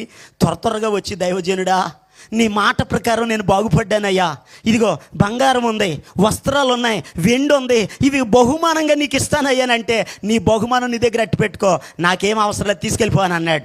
పక్కనున్నవాడికి నోరు ఊరుతుంది. అసలు మా అయ్యగారికి బొత్తుగా తెలివితేటలు లేవు. 4 రాళ్ళు ఎప్పుడు వెనకేసుకుంటాడు ఈయనకి తెలివితేటలు లేవు. మనకిచ్చినా కానీ మనమైనా పోగెడుదాం కదా, ఈయనకి ఎలాగో లేదు. ఈయన దగ్గరుండి నేనైనా సంపాదించుకోవాలని అయ్యగారు ఇప్పుడే బయటికి వెళ్ళి వచ్చేస్తానయ్యా అన్నాడు. పక్క నుంచి పరిగెత్తడం మొదలెట్టాడు. ఇప్పుడు ఎక్కడికి పరిగెడుతున్నాడు? నయమాను రథం వెనకాల పరిగెడుతున్నాడు. ఇప్పుడు పరిగెత్తుకుని వెళ్ళయ్యా, ఇప్పుడే మీరిటు వచ్చారా, మీరిటు రాగానే అట్నుంచి 2 వచ్చారయ్యా, వాళ్ళకి ఇవ్వడానికి ఏమీ లేదు, ఇందాడేదో ఇస్తానన్నారట, మా అయ్యగారు ఇమ్మన్నారని ఆ కావలసినవన్నీ తీసుకున్నాడు, లోపల దాచాడు. ఇప్పుడు మరలా అయ్యగారి దగ్గరికి వచ్చేస్తున్నాడు. గట్టిగా స్తోత్రం చెప్పండి. దైవజనుడు ఒక్క ఆత్మ కలిగినోడు కాదు ఈయన, 2 పాళ్ళ ఆత్మ కలిగినోడు ఈయన. అంటాడు, నా గెహజీ నీవు ఆ రథం వెనకాల పరిగెడుతుంటే నీతో పాటు నా ఆత్మ రాలేదా? మరి బంగారం తెచ్చుకున్నావు, వెండి తెచ్చుకున్నావు, వస్త్రాలు తెచ్చుకున్నావు, మరి వదిలేసిన కుష్ఠరోగం అక్కడే వదిలేసేవే, అది నీకు నీ సంతతికి వచ్చునుగాక అన్నాడు. జాగ్రత్తగా వినండి. శరీరానుసారమైన మనసు శాపాన్ని తీసుకొస్తుంది. శరీరానుసారమైన మనసు దేవుని ఉగ్రతను తీసుకొస్తుంది. శరీరానుసారమైనటువంటి మనసు రోగాన్ని తీసుకొస్తుంది. ఈరోజు నాడు భారతదేశంలో ఎయిడ్స్ రోగం ఆంధ్రప్రదేశ్ మొదటి స్థానంలో ఉందట. చాలా దారుణమైన పరిస్థితి ఇది. ఈరోజు ప్రియ దేవుని బిడ్డలారా, యవన బిడ్డలు డ్రగ్స్కి అలవాటు పడిపోయారు, పాపానికి బానిసలైపోయారు, చూడకూడనివి చూస్తూ చేయరాని పనులు చేస్తూ జీవితాలను పాడు చేసుకుంటున్నారు. ఈరోజు చాలా జాగ్రత్తగా వినండి. శరీర క్రియలు, శరీరానుసారమైన మనసు రోగాన్ని తీసుకొస్తుంది, శాపాన్ని తీసుకొస్తుంది, దేవుని ఉగ్రతను తీసుకొస్తుంది. ఆత్మానుసారమైన మనసు దేవుని రాజ్యానికి చేరుస్తుంది. గట్టిగా దేవునికి స్తోత్రం చెప్పండి. ఉగ్రత కావాలా, రాజ్యం కావాలా, శాపం కావాలా, దేవుని రాజ్యం కావాలా? ఈరోజు ప్రియ దేవుని బిడ్డలారా, ఒక వ్యక్తి యేసయ్యను ఎదుర్కోవాలి అని అడిగితే ఆ వ్యక్తి శరీర క్రియలను విడిచిపెట్టే వ్యక్తిగా ఉండాలి, ఆత్మానుసారుడిగా బ్రతకాలి. పరిశుద్ధ గ్రంథంలో చాలా జాగ్రత్తగా గమనించండి. ఇశ్రాయేలీల ప్రయాణంలో ఒక వ్యక్తి ఉన్నాడు. ఆ వ్యక్తి మన్నాను తిన్నాడు, బండలో నుండి వచ్చిన నీరు తాగాడు, ప్రయాసపడ్డాడు. ఎండనక వాననక మంచనక చల్లనక ఇశ్రాయేలీల ప్రజలతో కలిసి ఆ కనాను భూభాగం కొరకు ప్రయాణం చేసి ఆ కనానులో అడుగెట్టాడు. దేవుని స్తోత్రం చెప్పండి. ఎక్కడ అడుగెట్టాడు? యోర్దాను దాటాడు, ఎరుకోలు అడిగెట్టాడు. దైవజనుడు చెప్పాడు, బాబు ఆ ఎరుకో చాలా చక్కగా కనబడుతుందయ్యా, దాన్ని మాత్రం తీసుకోకండి, అది శపించబడిన స్థలం, అది అందులో ఉన్నవేవి మీరు తెచ్చుకోవద్దు అని అంటే యుద్ధానికి వెళ్ళాడట. వెండి తెచ్చుకున్నాడు, బంగారం తెచ్చుకున్నాడు, ఓ షేనారు వస్త్రం తెచ్చి డేరాలో గొయ్యితవి గొయ్యిలో కప్పెట్టాడట. విచిత్రం ఏంటో తెలుసా? యొర్దాను దాటాడు, కనాను భూభాగంలో అడుగు పెట్టాడు, కానీ స్వాస్థ్యము పొందకుండానే చచ్చిపోయాడు. ఈరోజు ప్రియ దేవుని బిడ్డలారా, నీ జీవితంలో కూడా దేవుని కొరకు పాటలు పాడుతున్నావు మంచిదే, ధనాన్ని ఖర్చు పెడుతున్నావు మంచిదే, సాక్ష్యం చెప్తున్నావు మంచిదే, ప్రయాసపడుతున్నావు మంచిదే, సభలు ఏర్పాటు చేస్తే సభల కొరకు ఎంతగానో ప్రయాసపడుతున్నావు మంచిదే. ఆ ప్రయాసపడిన నీవు ఆ రాజ్యానికి చేర్చబడాలి అని అంటే శరీర క్రియలను విడిచిపెట్టాలి. అలా విడిచిపెడితే ప్రభువుని మనం ఎదుర్కోగలం. గట్టిగా దేవునికి స్తోత్రం చెల్లిద్దాం. నెంబర్ 1, మొట్టమొదటి మాట, మెఫీబోషెత్తు ఆ గడ్డం కత్తిరించుకోలేదు, కాళ్ళు కడుక్కోలేదు, బట్టలు ఉతుక్కోలేదు. ఆ రాజు ఎప్పుడు వస్తాడా, ఆయన వచ్చే వరకు ఈ శరీర సౌఖ్యాన్ని ప్రక్కన పెట్టి రాజు కొరకు ఎదురు చూశాడు. అలా ఎదురు చూడడం ద్వారా రాజును ఎదుర్కొన్నాడు. దేవునికి స్తోత్రం చెప్దాం. యేసయ్యను కలుసుకోవాలంటే మొట్టమొదటి మాట, శరీర క్రియలను విడిచి. మనం ఆరాధన చేసే దేవుడు పరిశుద్ధుడు గనుక మనము కూడా పరిశుద్ధులుగా బ్రతికితే, పవిత్రులుగా జీవిస్తే, ఆయన కొరకు బ్రతికితే మధ్యాకాశంలోనికి ప్రభు వస్తాడు, ప్రధాన దూత బోర ఊదుతాడు, సకల పరిశుద్ధులు ప్రభుని ఎదుర్కోవడానికి వెళతారు. మనము కూడా పరిశుద్ధ జీవితాలను జీవిస్తే మనం కూడా ఆయన్ని ఎదుర్కొంటాం. గట్టిగా దేవునికి స్తోత్రం చేయలేదాం. ఇక రెండవ విషయాన్ని జాగ్రత్తగా నేర్చుకుందాం. మెఫీబోషెత్తు ఆ రాజును ఎదుర్కొనుటకు చేసిన రెండవ పని, 1, శరీర క్రియలను విడిచిపెట్టాడు. చూడండి, పరిశుద్ధ గ్రంథాలను తెరచి 2వ సమూయేలు గ్రంథం 19వ అధ్యాయం 25వ వచనాన్ని చదువుదాం. చూడండి, 25వ వచనం. రాజును ఎదుర్కొనుటకు అతడు యెరూషలేములోనికి వచ్చెను. గట్టిగా దేవునికి స్తోత్రం చెప్దాం. రెండవ మాట జాగ్రత్తగా వినండి. రాజును ఎదుర్కోవడానికి అతడు ఉన్న స్థలం ఏది, అతడు సిద్ధపడిన స్థలం ఏదో తెలుసా? యెరూషలేము. చాలా జాగ్రత్తగా గమనించండి ప్రియ దేవుని బిడ్డలారా. యెరూషలేము అనగా దేవుని సన్నిధి ఉన్న పట్టణం. యెరూషలేమనగా మందిరం ఉన్న పట్టణం. యెరూషలేమనగా బలిపీఠాలు కట్టే పట్టణం. యెరూషలేమనగా యాజకులున్న పట్టణం. యెరూషలేము అనగా దేవుని కనుదృష్టి ఉన్న పట్టణం. యెరూషలేమనగా దేవుని మనసున్న పట్టణం. యెరూషలేమనగా దేవుడు సంచారము చేసే స్థలము. గట్టిగా దేవునికి స్తోత్రం చెప్దాం. హల్లెలూయా. ఎందుకనగా సేవకులున్న స్థలము, ఎందుకనగా దేవుడు దర్శించే స్థలము, ప్రార్థనలు ఆలకించే స్థలము, దేవుడు ఉండే స్థలము, దేవుని మందిరం. శరీర క్రియలను విడిచిపెట్టిన వారు, మార్పు చెందినవారు, మారు మనసు పొందినవారు, పరిశుద్ధ జీవితాలు జీవించేవారు ఆ పరిశుద్ధతను కాపాడుకోవాలంటే, స్థిరులుగా ఉండాలంటే, కదలని వారిగా ఉండాలంటే వాళ్ళు రావలసిన స్థలం ఏదో తెలుసా? యెరూషలేమునకు ముంగుర్తుగా ఉన్న దేవుని సన్నిధిలోనికి, మందిరానికి రావాలి. కొంతమంది అన్నారు, అయ్యా టీవీలో బోల్డ్ వచ్చేస్తున్నాయ్యా, ఆ టీవీ ముందు కూర్చుని బైబిల్ ఉంది, పాటల పుస్తకం ఉంది, ఏకీభవించేస్తున్నామయ్యా. లైవ్లో ఏకీభవింతే కుదరదు, సహవాసం ఉండాలి. ప్రియ దేవుని బిడ్డలారా, అపోస్తలులు బోధ యందును, సహవాసమందును, రొట్టె విరుచుట యందును, ప్రార్థన చేయుట యందును ఏడ తెగక ఉండిర్రి అని వాక్యం చెప్తుంది. లైవే అవసరమైతే ఆకాశంలో పెద్ద తెరట్టేసి దేవుడే మాట్లాడేద్దుడు మనతో. గట్టిగా స్తోత్రం చెప్పండి.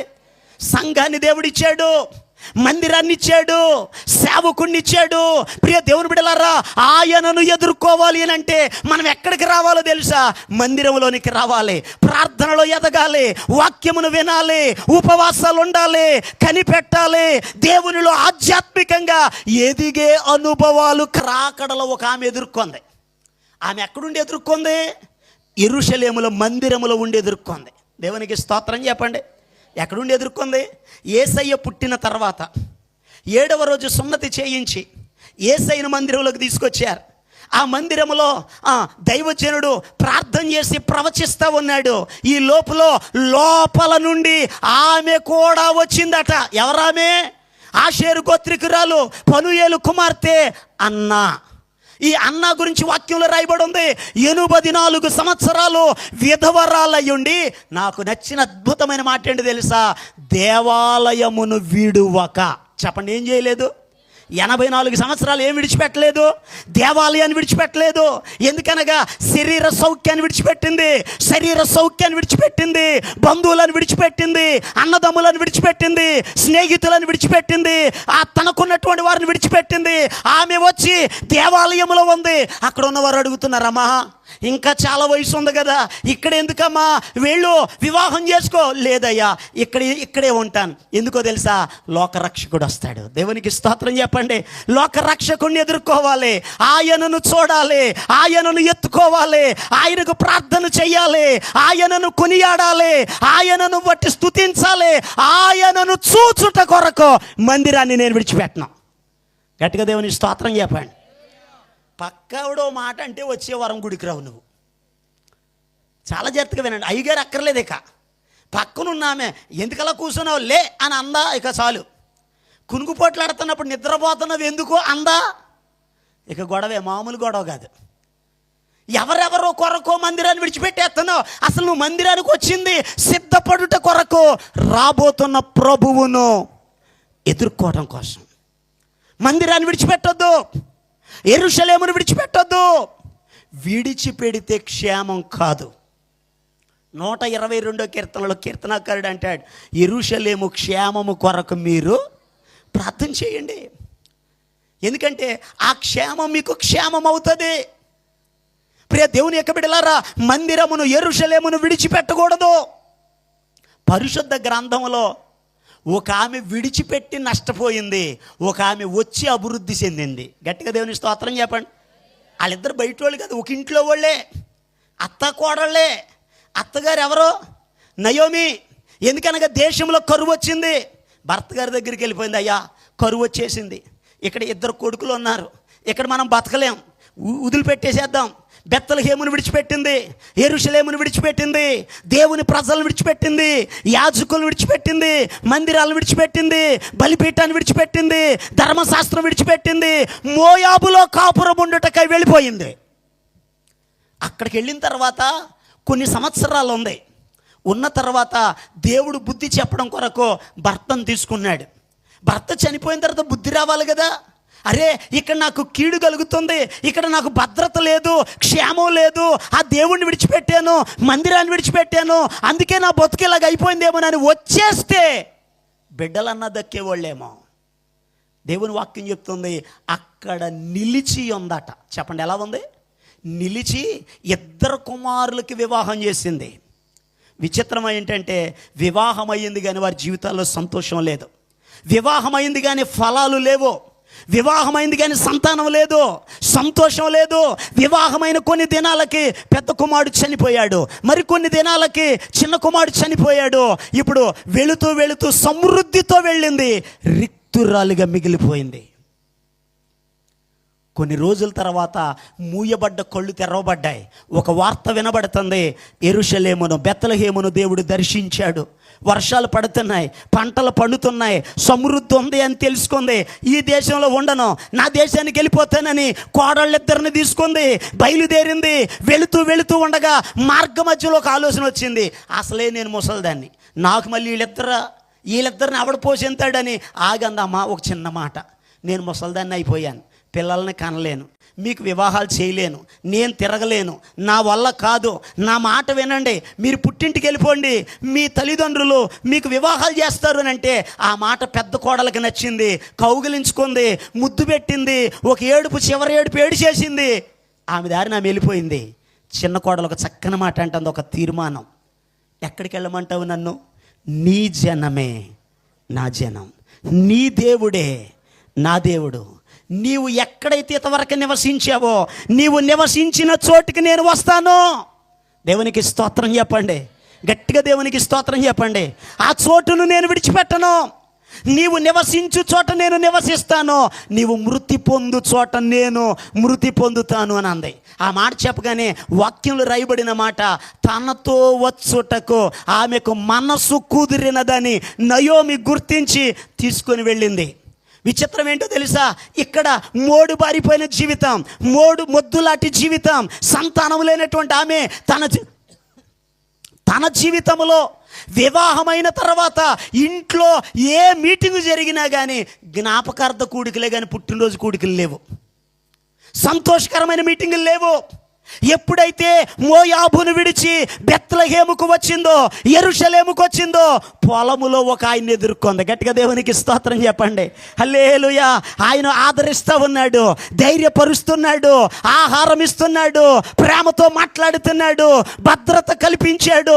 అమ్మా భయపడొద్దు, ఎందుకనగా నీవెక్కడికి వచ్చావో తెలుసా?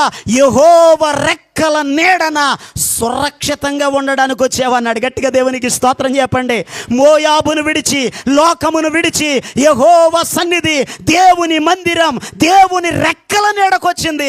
పరిశుద్ధ గ్రంథంలో రాయబడి ఉంది, ఆమె జీవితం ఆశీర్వదించబడింది. ఏ పొలములో పరిగెరిందో ఆ పొలానికి యజమానురాలైపోయింది. ఆమె గర్భములో నుండి రాజులు బయటకు వచ్చారు. చపలు కొడుతూ దేవుని నామాన్ని కనపరచుదాం. హల్లెలూయా. దావీదు ఆమె గర్భంలో నుండి వచ్చాడు. సాక్షాత్తు మన ప్రభువు అయిన యేసయ్య కూడా అదే గర్భం, అదే వంశావళిలో నుండి ఆయన బయటకు వచ్చాడు. గట్టిగా దేవుని స్తోత్రం చేయలేదా?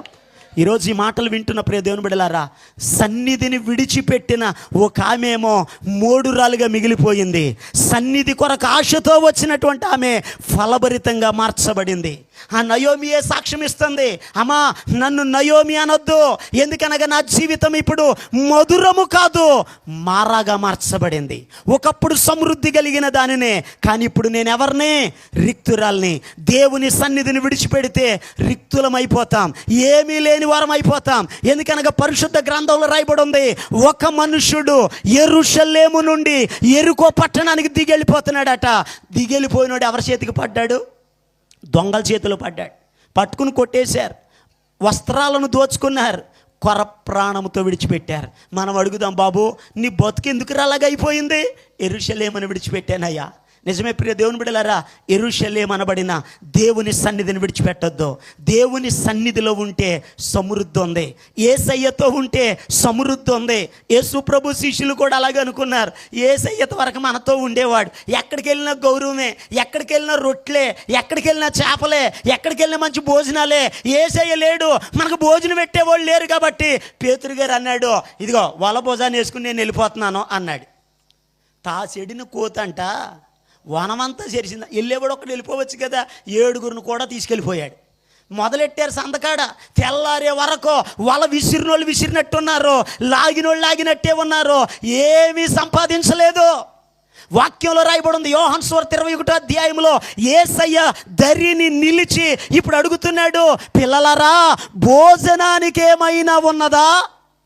అక్కడ ప్రశ్న గుర్తుంటుంది. ఎందుకు ఆ ప్రశ్న అడిగాడు? సమస్తము ఎరిగిన దేవుడికి వాళ్ళకి ఏమున్నాయో లేవో తెలీదా? తెలియక కదా వాళ్ళని అడుగుతున్నాడయ్యా. నాతో ఉంటే ఏముండదు అనుకుని వచ్చారు కదా, సంపాదిద్దామని వచ్చారు కదా, రాత్రంతా వలవేశారు కదా, సంపాదన సంగతి తర్వాత కనీసం ఈరోజు భోజనానికన్నా ఏమైనా ఉందా మీ దగ్గర? యేసును విడిచిపెడితే, యేసయ్య సన్నిధిని విడిచిపెడితే మన జీవితంలో ఏమీయో దొరకదు. పరిశుద్ధ గ్రంథంలో రాయబడినటువంటి మాట, అతడు చెప్పండి యెరూషలేములో నిలిచి అన్నాడు. మెఫీబోషెత్తు రాజును ఎదుర్కొనుటకై యెరూషలేములో ఉన్నాడు. ఈరోజు ప్రియ దేవుని బిడ్డలారా, యేసయ్యను ఎదుర్కోవడానికై ప్రతి వారము క్రమముగా ప్రతి దినము దేవుని మందిరానికి వెళ్ళాలి, దేవుని సన్నిధికి వెళ్ళాలి. ప్రార్థించే అనుభవాలు కావాలి, పాడే అనుభవాలు కావాలి, ధ్యానించే అనుభవాలు కావాలి, కనిపెట్టే అనుభవాలు కావాలి, ఎదురు చూసే అనుభవాలు కావాలి. 10 మంది కన్యకలు యేసయ్యను ఎదుర్కోవడానికే వెళ్ళారు. వాక్యం చెప్తుంది, అందులో 5గురు బుద్ధి లేని వాళ్ళట, కునికి నిద్రించారట. దేవునికి స్తోత్రం చెప్పండి. ఎక్కడొచ్చినా రాపోయినా నిద్ర ఎక్కడొస్తుంది? ఇక్కడే వస్తుంది, బాగా వస్తుంది, మామూలుగా కాదు. దేవునికి స్తోత్రం చెప్పండి. నిద్రపోయారు. పెళ్లి కుమారుడు ఆలస్యం చేశాడు. చాలామంది అనుకుంటున్నారు వస్తాడు వస్తాడని చెప్తున్నారు, ఇంకా రాలేదు. రాకపోవడానికి కారణం నువ్వే. ఇంకా నీ ఇంట్లో కొంతమంది సిద్ధపడలేదు, నీ చుట్టుప్రక్కల సిద్ధపడలేదు. వాళ్ళు సిద్ధపడుట కొరకే ఆయన ఆలస్యం చేస్తుంటే నిద్రపోతున్నాం. దేవునికి స్తోత్రం చెప్పండి. వీళ్ళు నిద్రలోంచి లేచేటట్లు లేరురా నాయన, వెళ్ళిపోదామని వచ్చేసాడు ఆయన. ఈ లోపల 5గురు దివిటీలు వెలిగాయి. 5గురు దివిటీలు ఎంత ప్రయత్నించినా ఎలగట్లేదు. ఈ ఎలగనోళ్ళు వెలిగే వాళ్ళ దగ్గరికి వెళ్ళారయ్యా, మాకు కొంచెం ఇస్తారా నూనె? అబే లేదమ్మా, మాకు మీకు ఇది చాలదు. దేవుడు సమయం ఇచ్చాడు కదా, సిద్ధపడాలి కదా, ఎదురు చూడాలి కదా, కనిపెట్టాలి కదా. కనిపెట్టవలసిన సమయంలో నిద్రపోయారు. ఈరోజు ప్రియ దేవుని బిడ్డలారా, దేవుని సన్నిధికి వచ్చి సిద్ధపడితే ప్రభు త్వరగా రాబోతున్నాడు, ఆయన ఎదుర్కోగలుగుతాం. గట్టిగా దేవునికి స్తోత్రం చేయలేదాం. నెంబర్ 1, మెఫీబోషెతు తాను చేసిన మొట్టమొదటి పని శరీర క్రియలను విడిచిపెట్టాడు. రెండవ మాట చెప్పండి, ఎక్కడ నిలిచి ఉన్నాడు? యెరూషలేము అనబడిన సన్నిధికి సాదృశ్యం ఆ స్థలములో రాజుని ఎదుర్కోవడానికి నిలబడ్డాడు. ఇక మూడో మాటను చదువుదాం, చూడండి. పరిశుద్ధ గ్రంథాలు తెరవండి ఒకసారి. పరిశుద్ధ గ్రంథాలను తెరచి దేవుని వాక్యాన్ని మనం చదువుదాం, చూడండి. 19వ అధ్యాయము 26వ వచనం 27వ వచనం. అందుకతడు, నా ఏలినవాడా రాజా, నీ దాసుడనైన నేను కుంటివాడను కనుక గాడిద మీద గంత కట్టించి ఎక్కి రాజుతో కూడా వెళ్ళిపోదునని నేను అనుకొనగా నా పనివాడు నన్ను మోసము చేసెను. సీబా, నీ దాసుడనైన నన్ను గూర్చి నా ఏలిన వాడవును రాజువునగు నీతో అబద్ధమాడెను. అయితే నా ఏలిన వాడవును రాజువునగు నీవు దేవదూత వంటి వాడవు. గట్టిగా దేవునికి స్తోత్రం చెప్దాం. హల్లెలూయా. చాలా జాగ్రత్తగా గమనించండి. ఆనాడు అబుషాలోము వచ్చిన రోజు దావీదు వెళ్ళిపోతే ఈ సేబాయ్ అనేవాడు మెఫీబోషెత్తును మోసం చేశాడు. వీడు మోసం చేసి వీడు 2 గాడిదలను, 100 ద్రాక్ష గెలలను, 100 అంజూర పాడలను, 200 రొట్టెలను, ఇలా కొన్ని ద్రాక్ష రసపు ఒక తిత్తెను తీసుకుని రాజుగారి దగ్గరికి వెళ్ళాడు. దావీదు అరణ్యములో ఎడారిలో ఉన్న స్థలం అది. వెళ్ళగానే ఇప్పుడు దావీదు అడుగుతున్నాడు, సీబా నువ్వెందుకు వచ్చావు, ఇవేమిటి అని అన్నాడు. వెంటనే సీబా చెప్పాడయ్యా, ఈ గాడిదలు రాజకుమారులు ఎక్కడానికయ్యా, ఈ ద్రాక్షరసము అలసిపోయిన వారికయ్యా, ఈ అంజుర పాడలో అయ్యా రాజ కుటుంబీకులకయ్యా, ఈ రొట్టెలు మీ పరివారికయ్యా అని చెప్పాడు. వెంటనే రాజుగారు అడిగాడు, మరి మెఫీబోషెత్ ఎక్కడా? వెంటనే ఇతడు అంటున్నాడయ్యా, మెఫీబోషెత్ నాతో రానన్నాడయ్యా. ఎందుకంటే తన తాతైన సౌలు సింహాసనము ఒకవేళ తనకిస్తారేమోనని ఆ సింహాసనం కొరకు ఎదురు చూస్తున్నాడని లేనిపోని మాటలన్నీ దావీదుకు చెప్తా ఉన్నాడు. చెప్పిన తర్వాత ఇప్పుడు దావీదును ఎదుర్కొంటున్నటువంటి మెఫీబోషెత్ ఒక చక్కని మాట చెప్తున్నాడు. అయ్యా, నా పనివాడు నన్ను మోసం చేశాడు, నేను కుంటివాణ్ణి, నా స్థితి ఏంటో మీకు తెలుసు, నేను గాడిద ఎక్కలేను, గాడిదకు గంత కట్టలేను. అయితే నా పనివాడు మోసం చేసిన, నా పనివాడు అబద్ధం చెప్పిన, నా పనివాడు నా మీద లేనిపోని విషయాలు చెప్పిన, నాకు ఒకటి తెలుసు. ఏంటో తెలుసా? మీరెటువంటి వారో, మీ మనసు ఏమిటో నేను ఎరిగిన వాడను. గట్టిగా దేవునికి స్తోత్రం చెప్పండి. హల్లెలూయా. మెఫీబోషెత్ అంటున్న మాట, అయ్యా మీరెవరో నాకు తెలుసు, మీరు దేవదూత వంటి వారయ్యా, మీ మనసు నిర్మలమైనటువంటిదయ్యా, మిమ్మును నేను ఎరిగి ఉన్నానయ్యా. నిజమే ప్రియ దేవుని బిడ్డలారా, రక్షించబడిన నీవు, మందిరానికి వచ్చేటటువంటి నీవు, నీ దేవునిని నీవు ఎరిగి ఉండాలి. ఈరోజు నాడు చాలామందికి దేవునిని ఎరగని వారిగా ఉన్నారు, వాళ్ళ క్రియలు వాళ్ళ ప్రవర్తన ఎరుగని వారిగా ఉన్నారు. సీబాలాగా ఎవరైనా వచ్చి మోసపు మాటలు చెప్తే, అబద్ధాలు చెప్తే, చెప్పకూడనివి చెప్తే ఆయనను ఎరగకపోతే విడిచిపెట్టేస్తావు. ఈరోజు చాలామంది లేనిపోని విషయాలు చెప్తున్నారు. దేవునిని గురించి అబద్ధాలు చెప్పేవాళ్ళు ఉన్నారు, మోసపు మాటలు చెప్పేవారు ఉన్నారు. యేసు ప్రభు ఎవరు అనుకున్నారా? అమెరికా వాళ్ళ దేవుడండి. అసలు అమెరికాకి సువార్త 13వ శతాబ్దంలో వెళ్ళింది, ఇండియాకు సువార్త 1వ శతాబ్దంలో వచ్చింది. మనకు వచ్చిన తర్వాత 1200 సంవత్సరాల తర్వాత వాళ్ళకి సువార్త వెళ్ళింది.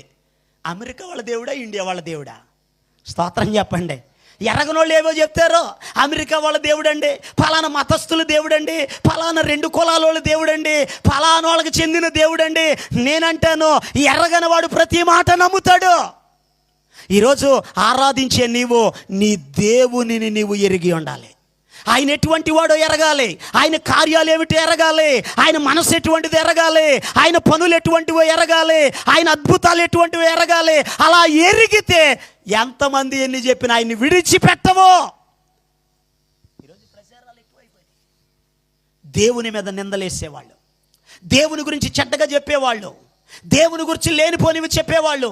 ఈరోజు ఈ మాటలు వింటున్న ప్రియ దేవుని బిడ్డలారా, వాక్యాన్ని చదివితే, నీ దేవుని నీవు అనుభవించగలిగితే, నీ దేవుని గురించి ధ్యానించగలిగితే, నీ దేవుని గురించి తెలుసుకొనగలిగితే ఆ దేవుణ్ణి నీవు విడిచిపెట్టలేవు. దేవునికి స్తోత్రం చెప్పండి. హల్లెలూయా. యెహోవా ఉత్తముడని రుచి చూచి తెలుసుకోండి. ఆయన ఎరిగి ఉండాలి. పరిశుద్ధ గ్రంథంలో భక్తులు ఎరిగి ఉన్నారు గనుకనే ఆయనను విడిచిపెట్టలేదు. దైవజనుడైనటువంటి యోబు గారు, ఆయన జీవితంలో గొర్రెలు పోయాయి, ఒంటెలు పోయాయి, గాడిదలు పోయాయి, ఎద్దులు పోయాయి, పనివారు పోయారు, ఆఖరికి కన్న బిడ్డలే చనిపోయారు. భార్య వచ్చి అంటది, ఇంకెందుకయ్యా దేవుడు అంటావు, దేవుడు లేడని చావు అంది. స్నేహితులు వచ్చారు, రే యోబా, నీరు లేకుండా జమి మొలుస్తుందా, ఏ తప్పు చేయకుండా ఇంత కీడు వస్తుందా, ఇంకా ఎందుకు దేవుడు దేవుడు అంటావు, యథార్థతను విడిచిపెట్టవా, ఆ దేవుణ్ణి విడిచిపెట్టవా, దేవుణ్ణి వదిలేయ్ అని అంటే యోబు అంటాడయ్యా, నేను ఒకటి ఎరుగుదునయ్యా, నా దేవుడు ఎవరో తెలుసా, నా విమోచకుడు సజీవుడు. గట్టిగా స్తోత్రం చెప్దాం. హల్లెలూయా. నా దేవుడు ఎవరో తెలుసా, విడిపించేవాడు. ఎన్ని బాధలు వచ్చినా, ఎన్ని శ్రమలు వచ్చినా, ఎన్ని కష్టాలు వచ్చినా, ఎన్ని ఇబ్బందులు వచ్చినా, ఏ స్థితిలో నేను పడిపోయినా నన్ను లేవనెత్తుటకు సమర్థుడైన దేవుడు. ఈరోజు ఈ స్థలంలో ఉన్న ప్రియ దేవుని బిడ్డలారా, నీ జీవితంలో కూడా శోధింపబడుతున్నావా, శ్రమల చేత కొట్టబడుతున్నావా, ఏం చేయాలో దిక్కు తోచట్లేదా, భయపడకో. నీవు ఆరాధించే దేవుడు చేతకాని దేవుడు కాదు, సమర్థుడైన దేవుడు. దేవునికి స్తోత్రం చెప్పండి. విడిపించగలిగిన దేవుడైనా, నిలబెట్టగలిగిన దేవుడైనా, నీవు కోల్పోయినవి మరలా నీకిచ్చుటకు శక్తిమంతుడైన దేవుడైన. గట్టిగా దేవునికి స్తోత్రం చేయలేదా? గట్టిగా దేవునికి స్తోత్రం చేయలేదా? హల్లెలూయా. ప్రియ దేవుని యొక్క బిడ్డలారా, మనం ఆరాధన చేసే దేవుడు అద్భుతాలు చేసే దేవుడు. ఒక రోజు నాడు రాజు అది అడుగుతున్నాడు, శద్రకు, మేషక్, అబేద్నెగో, నేను నిలబెట్టించిన దానికి నమస్కరించలేదట, అదిగో అగ్నిగుండం పడేసేస్తానన్నాడు. వీళ్ళు భయపడిపోలా. వీళ్ళు అంటున్నారు, రాజా, ఇందును గూర్చి నీకు ప్రత్యుత్తరం ఇవ్వలేనన్న చింతే మాకు లేదు. చింతపడిపోయి బీపీ పెంచేసుకుని నరాలు వీక్నెస్ తెచ్చుకోవాల్సిన కర్మ మాకు లేదయ్యా. మేము ఒకటి ఎరుగుదాము. దేవునికి స్తోత్ర. ఏం తెలుసయ్యా మీకు? మేము సేవించుచున్న దేవుడు మండుచున్న వేడిమి గల అగ్ని గొండము నుండి తప్పించి రక్షించుటకు మా దేవుడు. చప్పట్లు కొడుతూ బిగ్గరగా దేవుని నామాన్ని గణపరచుదాం. మా దేవునిని మేము ఎరిగి ఉన్నాం. ఆయన రక్షించే దేవుడు, సమర్థుడైన దేవుడు, విడిపించే దేవుడు, ఆశీర్వదించగలిగిన దేవుడు, లేవనెత్తగలిగిన దేవుడు. వాక్యం చెప్తుంది, పెంట కుప్ప మీద నుండి దీనులను పైకెత్తేవాడు ఆయనే. ఈరోజు ప్రియ దేవుని బిడ్డలారా, దిగులు పడద్దు, వేదన చెందొద్దు. నీవు నేను ఆరాధించే దేవుడు రక్షించే దేవుడు. వారిని అగ్నిగుండంలో పడేశారు కానీ జ్వాలలు వారిని కాల్చలేదు. ఈరోజు ప్రియ దేవుని బిడ్డలారా, నీవు నేను ఆరాధించే దేవుడు విడిపించగలిగిన దేవుడు. నీవు నేను ఆరాధించే దేవుడు రక్షించే దేవుడు. నీవు నేను ఆరాధించే దేవుడు కరువులో సమృద్ధి ఇవ్వగలిగిన దేవుడు. గట్టిగా స్తోత్రం చెప్పండి. ఏసైను ఒక వివాహానికి పిలిచారు. ఆ వివాహంలో ద్రాక్షరసం అయిపోయింది. కంగారు అడిపోతున్నారు వాళ్ళంతా. యేసు తల్లి అక్కడికి వచ్చి అడుగుతుంది, అయ్యా నువ్వెవరివో నాకు తెలుసయ్యా, దేవదూత చెప్పిందయ్యా, గొర్రెల కాపరుల సాక్ష్యం విన్నానయ్యా, జ్ఞానుల సాక్ష్యం విన్నానయ్యా, ఆ యొక్క మందిరంలో ఉన్నటువంటి దైవజనుడి సాక్ష్యం నేను విన్నానయ్యా, నీ గురించి నాకు తెలుసు, ఇక్కడ కార్యం చేయవా? అప్పటికొక్క కార్యం కూడా చేయలే. యేసయ్య అన్నారమ్మా, నా సమయం ఇంకా రాలేదమ్మా. వెంటనే వెళ్ళిపోయింది పని వాళ్ళ దగ్గరికి. అయ్యా, ఆయన మీతో చెప్పున్నది. ఆయన ఏదైనా చేయగలడు. దేవుని స్తోత్రం చెప్పండి. వచ్చాడు ఆయన, బాణలను నీళ్లతో నింపమన్నాడు, నీళ్లు ద్రాక్షరసంగా మార్చాడు. గట్టిగా స్తోత్రం చెప్పండి. గట్టిగా దేవునికి స్తోత్రం చెప్దాం. ఈరోజు ఈ మాటలు వింటున్న ప్రియ దేవుని బిడ్డలారా, నీవు నేను ఆరాధించే దేవుడు ఎవరో తెలుసా? సమర్థుడైన దేవుడు, సమృద్ధినివ్వగలిగిన దేవుడు. ఆయనను ఎరిగి ఉన్నావా? ఒకరోజు యేసయ్య ఫిలిప్పుదైన కైసరయ ప్రాంతానికి వెళ్ళాడు. అక్కడికి వెళ్ళి యేసయ్య శిష్యులను అడుగుతున్నాడు, శిష్యులారా అసలు నా గురించి వీళ్ళు ఏమనుకుంటున్నారు? అక్కడ ఉన్న వాళ్ళు చెప్పారు, అయ్యా మీరు ఇర్మియా గారు అనుకుంటున్నారు కొందరు, ఏలియా గారు అనుకుంటున్నారు కొందరేమో బాప్తిస్మం ఇచ్చి యోహాన్ అంటున్నారు, ప్రవక్తలలో ఒక ఆయన అంటున్నారయ్యా. సరే అనుకొని ఇంతకీ కూడా తిరుగుతున్నారు, నాతో ఉన్నారు, మీరేమనుకుంటున్నారు నా గురించి? దేవునికి స్తోత్రం చెప్పండి. వెంటనే ఆ యొక్క పేతురు గారు అంటున్నాడు, అయ్యా నీవెవరో తెలుసా? నీవు సజీవుడవైన దేవుని కుమారుడివి. ఈరోజు ఈ మాటలు వింటున్న ప్రియ దేవుని బిడ్డలారా, పేతురు గారు అంటున్నాడు, నీవెవరో నాకు తెలుసయ్యా, నీవు సజీవుడివి. ఈరోజు ఈ మాటలు వింటున్న ప్రియ దేవుని బిడ్డలారా, మన దేవుడు ఎవరో మనం ఎరుగొండాలి. మనకు తెలియపోయిన దెయ్యాలకు తెలుసు దేవుడు ఎవరో. మార్కు సువార్త 1వ అధ్యాయం 24వ వచనంలో ఉంటుంది. అక్కడ యేసయ్య దేవాలయంలోకి వెళితే అపవిత్రాత్మ పట్టిన ఒకడు లేచి నిలబడి అంటున్నాడు, యేసు మాతో నీకేమి పని?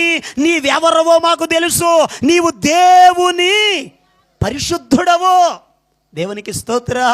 నీవు దేవుని పరిశుద్ధుడవు, మా జోలికి రావద్దనుచు.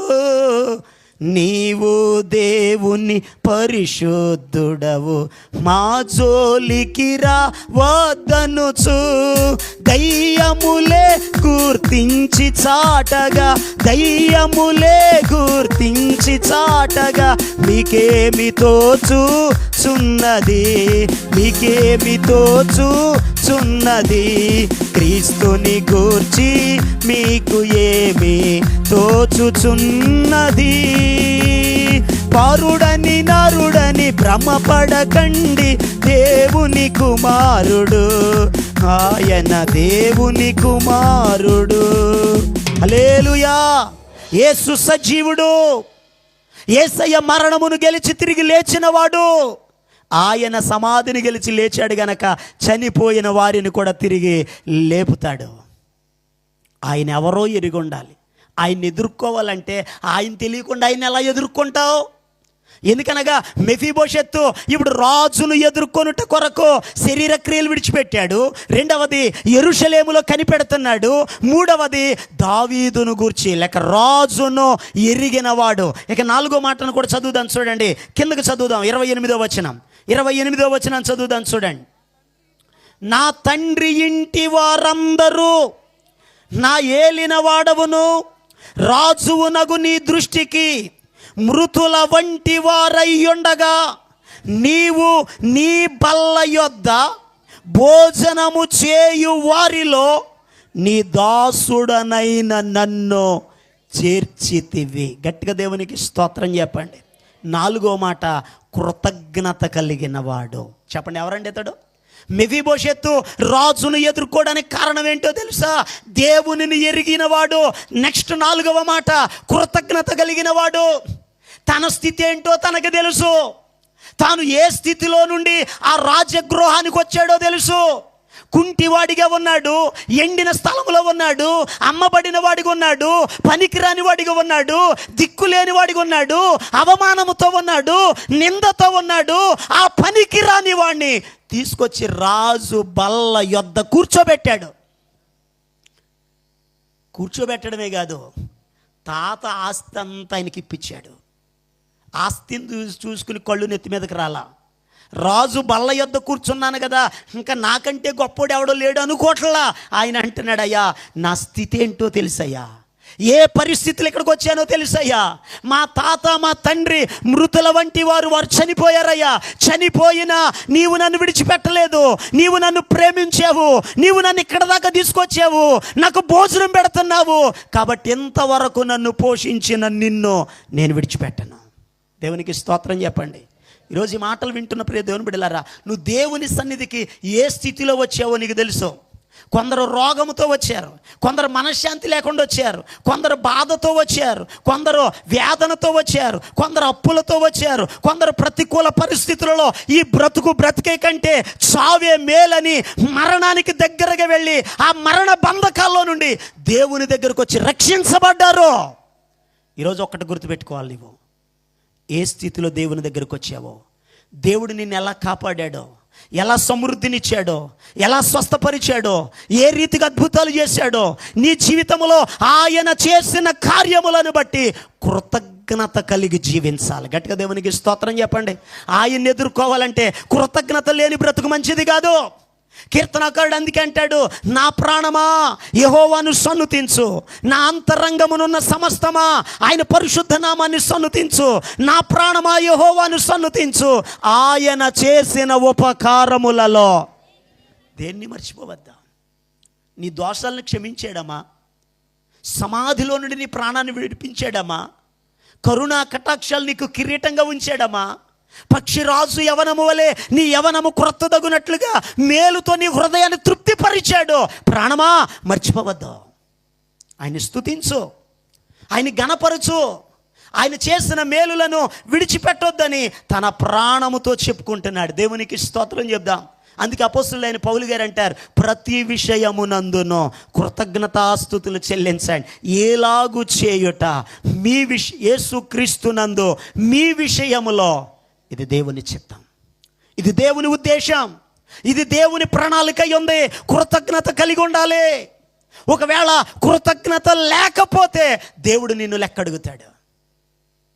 చాలా జాగ్రత్తగా వినండి, కృతజ్ఞత చాలా అవసరం. ఓ ధనవంతుడికి ఆస్తి బాగా పండించాడట దేవుడు, కృతజ్ఞత చెప్తాడని చూస్తుంటే ప్లాన్లు వేస్తున్నాడు. ఇంత పండింది, దాచుకోవడానికి స్థలం చాలదని కొట్లన్నీ బద్దలు కొట్టాడు, పెద్ద కొట్లు కట్టేశాడు, ఆ పంటంతా తెచ్చాడు, లోపల దాచుకున్నాడు. ఇప్పుడు అంటున్నాడట, ప్రాణమా నువ్వే తిను, దశంభాగం ఇవ్వకు. స్తోత్రం చెప్పండి. ఎంత తింటావో తిను, ఎంత తాగుతావో తాగు, సుఖపడు అన్నాడట. బాబు దేవుడు అన్నాడు, నువ్వు నిజమేరా నాయన, నీకంటే ఎవడు సుఖపడతాడు? సుఖపడు. ఎందుకంటే పంట నీదన్నావు, పొలం నీదన్నావు, ఆస్తి నీదన్నావు, నీలో ఉన్న ప్రాణం నాది, నాది నాకు ఇచ్చే, నువ్వు ఎంత సుఖపడతావో సుఖపడు అన్నాడు. ఈ కాంతి వెళ్ళిపోతే ఇంకెక్కడ సుఖపడతావు? దేవునికి స్తోత్రం చెప్పండి. ఈ కాంతి వెళ్ళిపోతే కట్టుకున్న ఇంట్లో నిన్ను ఉంచరో, కొనుక్కున్న మంచం మీద పడుకోనివ్వరు. దేవునికి స్తోత్రం చెప్పండి. కాంతి ఊపిరి ఉండగానే వేసేస్తారు బయట షెడ్డు. దేవునికి స్తోత్రం చెప్పండి. షెడ్ వేరు, బరకం కడతారు. ఈ బరకం దెబ్బకి వేసవకాలం ముందే వెళ్ళిపోతాడు, 2 రోజులు ఉండాల్సినాడు. చాలా జాగ్రత్త. ఏది నీది కాదు. వస్తా వస్తా ఏమీ తేలేదు, పోతా పోతా ఏమీ పట్టుకెళ్ళవో. బ్రతికినంతకాలం ప్రభు చేసిన మేలులు మరిచిపోకుండా కృతజ్ఞత కలిగి బ్రతుకు. అందుకే 100వ కీర్తన 4వ వచనంలో ఉంటుంది, కృతజ్ఞత అర్పణలు చెల్లించుచు ఆయన గుమ్మములో ప్రవేశించండి. ప్రియ దేవుని బిడ్డలారా, ఏ వ్యక్తిలోనైనా ప్రభు కోరేది కృతజ్ఞతే. పరిశుద్ధ గ్రంథంలో రాయబడి ఉంది, ఒక మార్గం గుండా వెళ్ళిపోతున్నారు యేసయ్య, 10 మంది కుష్ఠరోగులు ఎదురొచ్చారు. అయ్యా కరుణించయ్యా, కనికరపడయ్యా, రోగంతో ఉన్నామయ్యా, మా పరిస్థితి బాగోలేదయ్యా అంటే యేసయ్య జాలిపడ్డాడు, కనికరపడ్డాడు. వెళ్ళండి, వెళుతుండగా బాగుపడిపోతారు అన్నాడు. వెళ్ళారు, 10 మంది బాగుపడ్డారు. బాగుపడిన తర్వాత 9 మందికి ఎవరు గుర్తొచ్చారో తెలుసా? రోగం రాగానే ఇంట్లో నుంచి ఎవరు గెంటేశారో, ఊళ్ళో నుంచి ఎవరు వెళ్ళేశారో, ఎవరైతే ఊరు వెలపలకి తరివేశారో ఆ తరివిన వాళ్ళు అందరూ గుర్తొచ్చారట. త్వరగా ఇంటికి వెళ్ళిపోయారు వీళ్ళు. ఒక్కడు మాత్రం, అతడు అన్యుడు. యేసు ఎక్కడున్నాడా? ఆయన మాట నన్ను స్వస్థపరిచిందని ఒక గొప్ప శబ్దముతో కృతజ్ఞత చెప్తూ పరుగెత్తుకుని యేసయ్య దగ్గరకు వచ్చాడు. యేసయ్య అడుగుతున్నారు, మిగతా 90 ఎక్కడ? వాళ్ళ కృతజ్ఞత అక్కర్లేదా? వాళ్ళని బాగు చేయలేదా? బాగుపడిన తర్వాత కృతజ్ఞతను మర్చిపోయారు. ఈరోజు ఈ మాటలు వింటున్న ప్రియ దేవుని బిడ్డలారా, నీ జీవితంలో ప్రభు అనేక కార్యాలు చేశాడు, మర్చిపోవద్దు. కృతజ్ఞత కలిగి ఉండు, నష్టపోతావు కృతజ్ఞత లేకపోతే. చెప్పండి, వాళ్ళకి కృతజ్ఞత కలిగి ఉంటాం, వాళ్ళకి వందనాలు చెప్తాం, కానీ ఎంత చేసిన దేవునిని మాత్రం మర్చిపోతున్నాం. ఈరోజు నాడు కృతజ్ఞత చెప్పేవారు లేరు, కృతజ్ఞత కూడికలు ఎట్టేవారు లేరు, కృతజ్ఞతగా సాక్ష్యం ఇచ్చేవారు లేరు. అరుదైపోతున్న దినాలలో ఉన్నాం. మరిచిపోవద్దు కృతజ్ఞత. అన్నీ చెబుతావు కానీ దేవుడు చేసిన కార్యాలు మాత్రం పరిశుద్ధ గ్రంథంలో ఉంది. ఇంటికి వెళ్ళిన తర్వాత చదవండి, 2వ రాజుల గ్రంథం 20వ అధ్యాయం. ఇప్పుడు కాదు, 12, 13, 14 వచ్చిన తర్వాత చదవండి. అక్కడ హిజ్కీ అనే ఒక రాజు కనబడతాడు. 20వ అధ్యాయం 1వ వచనంలో కనబడుతుంది. మరణకరమైన రోగం వచ్చింది, రోగంతో మంచం మీద ఉన్నాడు. మంచం మీద ఉన్నవాడి దగ్గరికి యెషయా ప్రవక్త వచ్చాడు, ఇల్లు చక్కబెట్టుకోమని చెప్పాడు. వెంటనే మంచం దిగాడు, గోని పట్ట కట్టుకున్నాడు, బూడిదలో కూర్చున్నాడు, కన్నీరు కార్చాడు, ప్రార్థన చేశాడు.